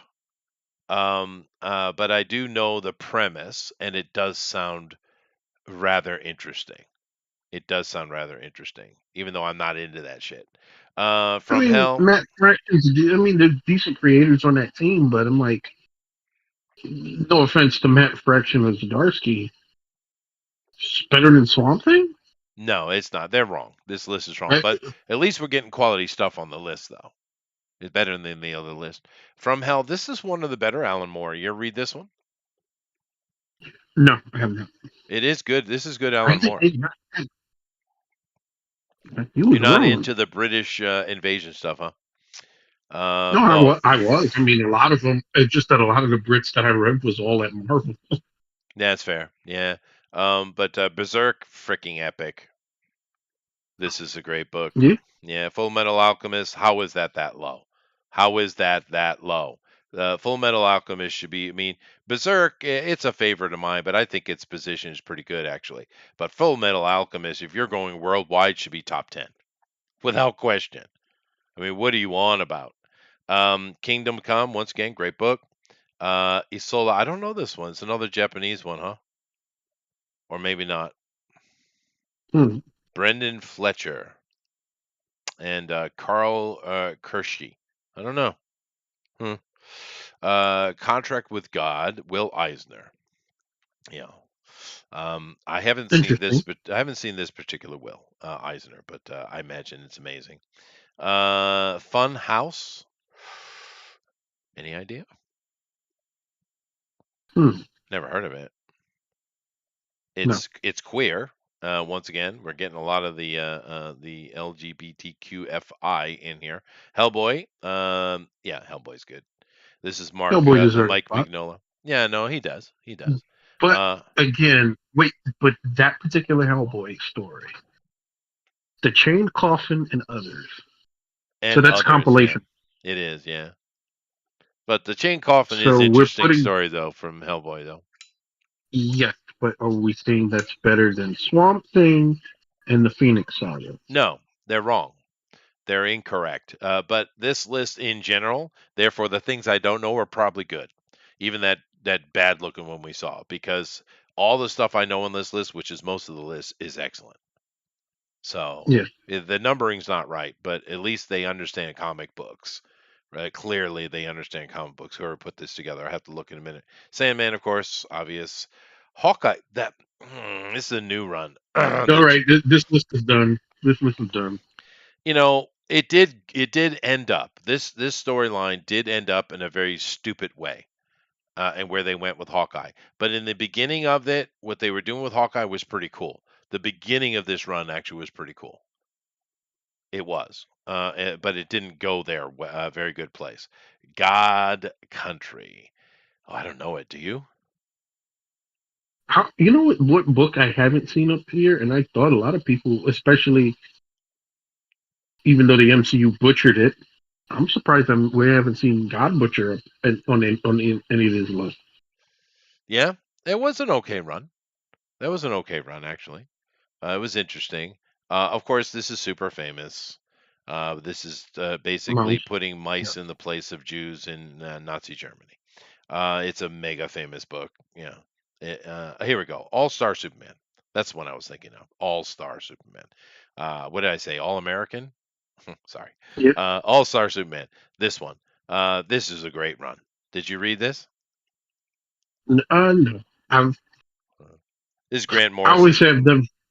Yeah, I've never been like a huge Superman fan. I've always heard like certain stories. I've had people suggest I read. Like I've heard people talk pretty well about the John Byrne Superman, All Sure. Star Superman, of course. Um, Maybe one day because I've grown to have way more respect for Superman as a character and what he represents in my older age, Sure. just because of the way he has been butchered and you know Unfortunately, yeah. the treatment of him. It's like okay, it's kind of funny, hearing all these people talk about something that isn't for them, or, isn't for us. Yet, if something isn't for them, they have no problem butchering something and then saying, "Oh, well, it's not for you." It's like, well, it wasn't for you either, but you had no problem fucking taking your hatchet to it. No, that's true. That is true. They are liars if you haven't noticed. But this is a great run. Superman is my favorite character. So, but this is a Yeah. really good run. I love All Star Superman. Um, Storm's my East of favorite, and West. unfortunately, she hasn't had a good run since Claremont. Oh, fair. That's fair. East of Oh, West, I have read. Greg Max was decent, but it's not. Oh, I see. I would say that's the last good thing that Greg. I would say that's the last good thing that Greg Pak wrote was that Storm book. Oh, okay. Yeah, fair. Yeah. Now this right here is He's Jonathan the Hickman again. East of West. I read this. I love this. This is a great book. It's not at all. I'm not going to say anything. You go read it because well, this also is not what you proof think that it you is. don't have to have capes to have a great story. You don't have to have what? Superheroes, capes. No, you don't. No, you don't. This has nothing to do with it at all. It's weird. This book is weird and fantastically awesome. Once again, it's Hickman at his best. If you haven't read East Here's of West, go read it. here's another pairing that we haven't seen on these lists. The Ed Brubaker and is it Stan Phillips, the artist he usually works with? Their crime series, any of them. Oh yeah, no, that's true. Those are pretty good. Yeah. Well, another one that's non-American, I think, is Black Sad. Yeah, Yeah, that's a good. Those are I good got it. books. You know what? I bought that game and I still haven't played it yet. Oh, I saw they had a game, but I was talking about the comic. But Yeah, I know, but yeah, I bought the game too because I'm I didn't know that was a thing. Let me grab that. yeah. Huh. Now this is from Image Comics with Jonathan Hickman, East of West. You have read this or not read this? I think I have that somewhere. Yeah, yeah. It's I gotta really I gotta good. look. I gotta look through books. Yeah, go check it out. I mean, this for everybody listening, it's worthy of your time. The new I've been X-Men, that's Grant Grant Morrison stuff. Morrison. It's pretty good actually. Um, Probably the last one of the last good X-Men books you get going into the 2000s. yeah, no, because Because you got to holy remember fuck, this. they're weak. at the end of the 90s, things were literally burning down, right? Literally. Not only were they losing money left and right, the bottom went out of the investor market by then, and of course Yep. they were doing dumb shit with comic book storylines. You remember? Yeah, The end of Onslaught the 90s was just happened. horrible, dude. This is a return. They had Onslaught happen. They had to reset Hulk, Oh Iron my god, Man, dude. So many or they things. had Captain America, the Fantastic Four, because they wrote. Well, I don't know about the Fantastic Four as much as They Hulk murdered and Iron Man. Valiant. Murdered it. Yeah, But this Grant Milestone, Morrison run is pretty good. Milestone bit the dust. Yeah. I wouldn't put it this high though, would you? Yeah. And speaking of these woke motherfuckers, not a single fucking Milestone book up here. No Static or Icon, really? Weird, right? Because Static was great. Yeah, that Icon, original run. yeah, the Static was great. But this isn't bad. Saga, Saga. They Mm, put 2012. This book is still being made, by the way. yeah, And when Saga it's not started, for me. yeah, but when it started, it was pretty good. It's very interesting. But it went wicked woke, kind of like who was that little shit with the image that made Dragon Man there? Savage Dragon. Eric Larson, Eric Larson, that jagoff. man, did he butcher the hell out of Oh my Savage god, Dragon? dude. That used to be good. It used to be great, and then he went woke. Saga is the same problem. It went wicked, wicked. I mean, And dude, then it just became 180. pervert the comic. Yeah, well, Larson for sure. This book to a point too, as well. Because it is a love story. It's a science fiction book, by the way. But this book, when it first started, it was great. It just don't read the later stuff, but the initial stuff, it's good. Lone Wolf and Cub, famous Japanese story, right? Yes, I have a couple of those. Those I got at Ollie's real cheap. They had some omnibuses for $3. I have never been to an Ollie's. Is it like a Walmart or something? No, it's like it's an outlet store. It's um like you remember growing up in New York, there'd be like a place that like would sell things wholesale, Oh yeah, yeah, sure. like all the stores that couldn't sell it the first time they would Hmm. buy it and sell it at a big markdown.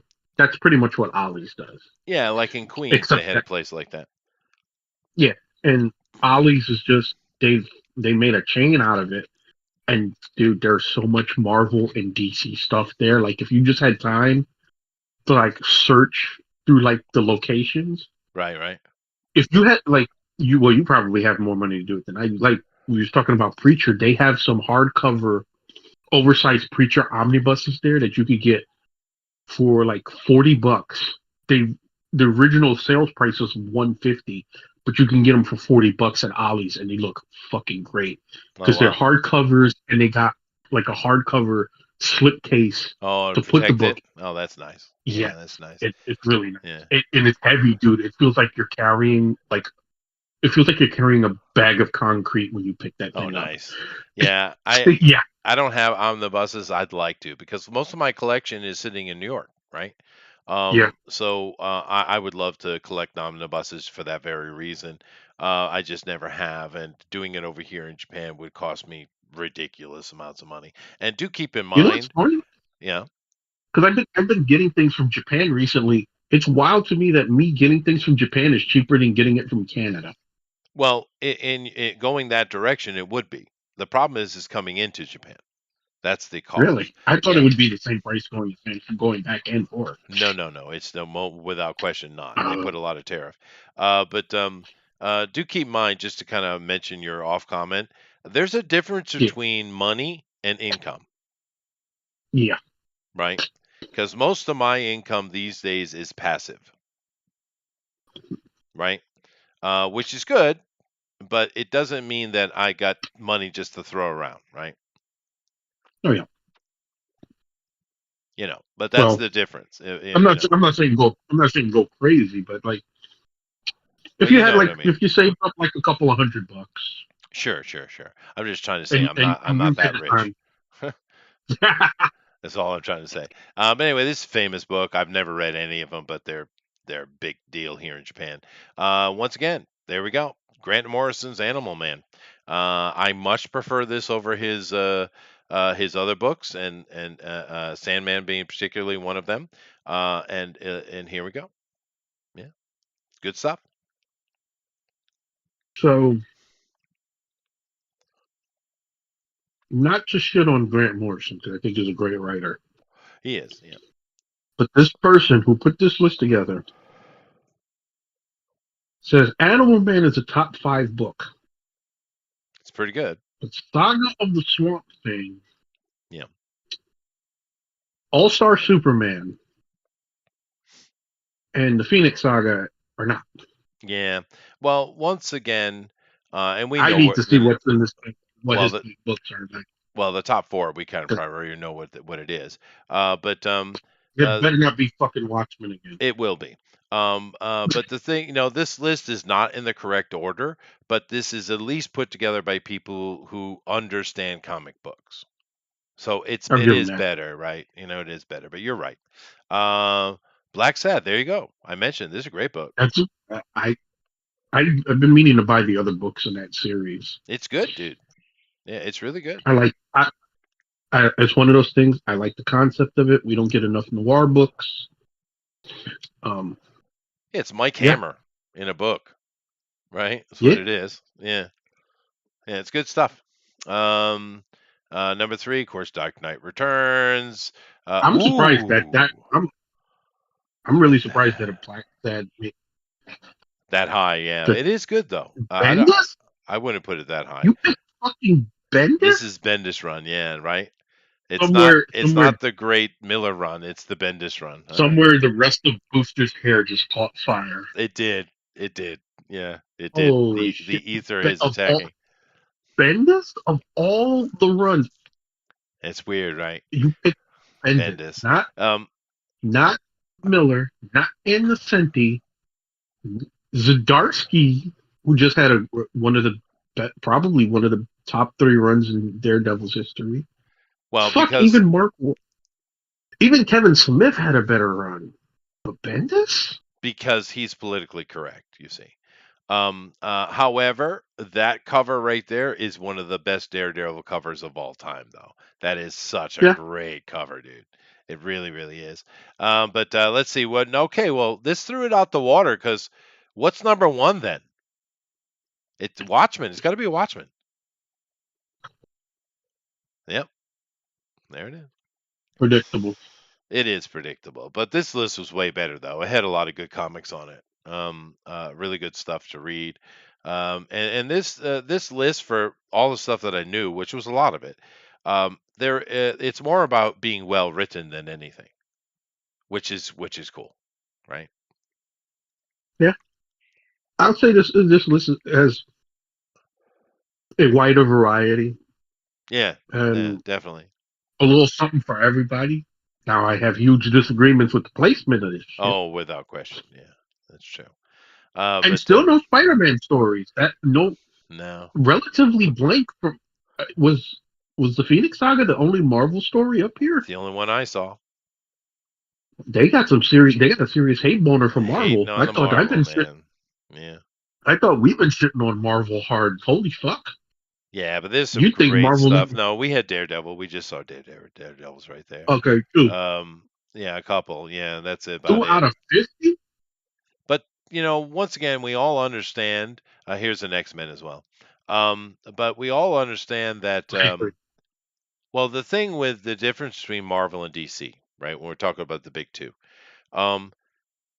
DC has always been more adult oriented, and Marvel is more kid oriented.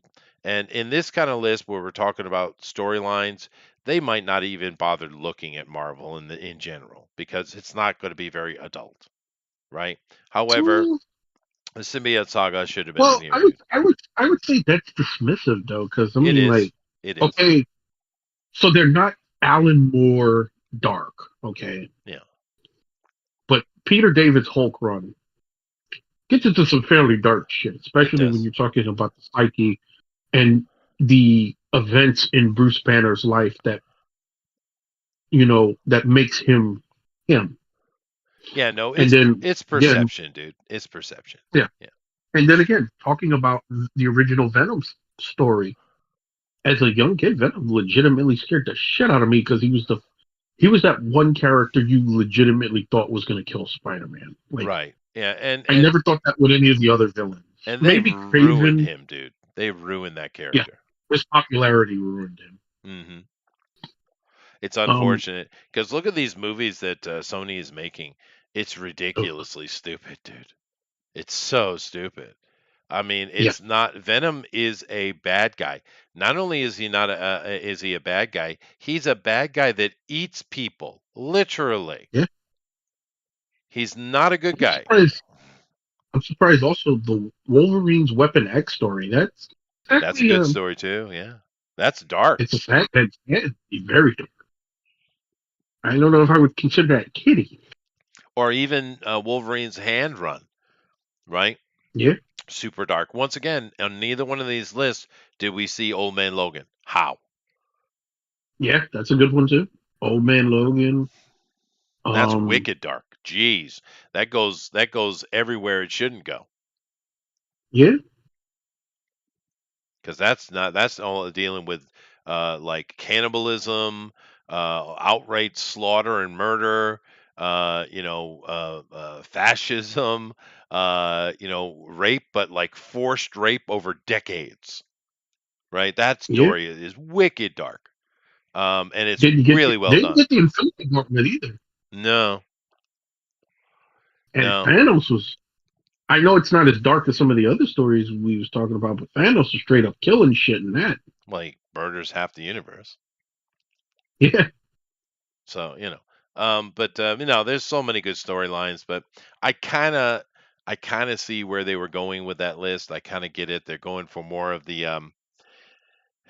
avant-garde, story-esque stuff, in particular with Black Sad being so high, right? Mm. And that there's a lot of good books in that list though.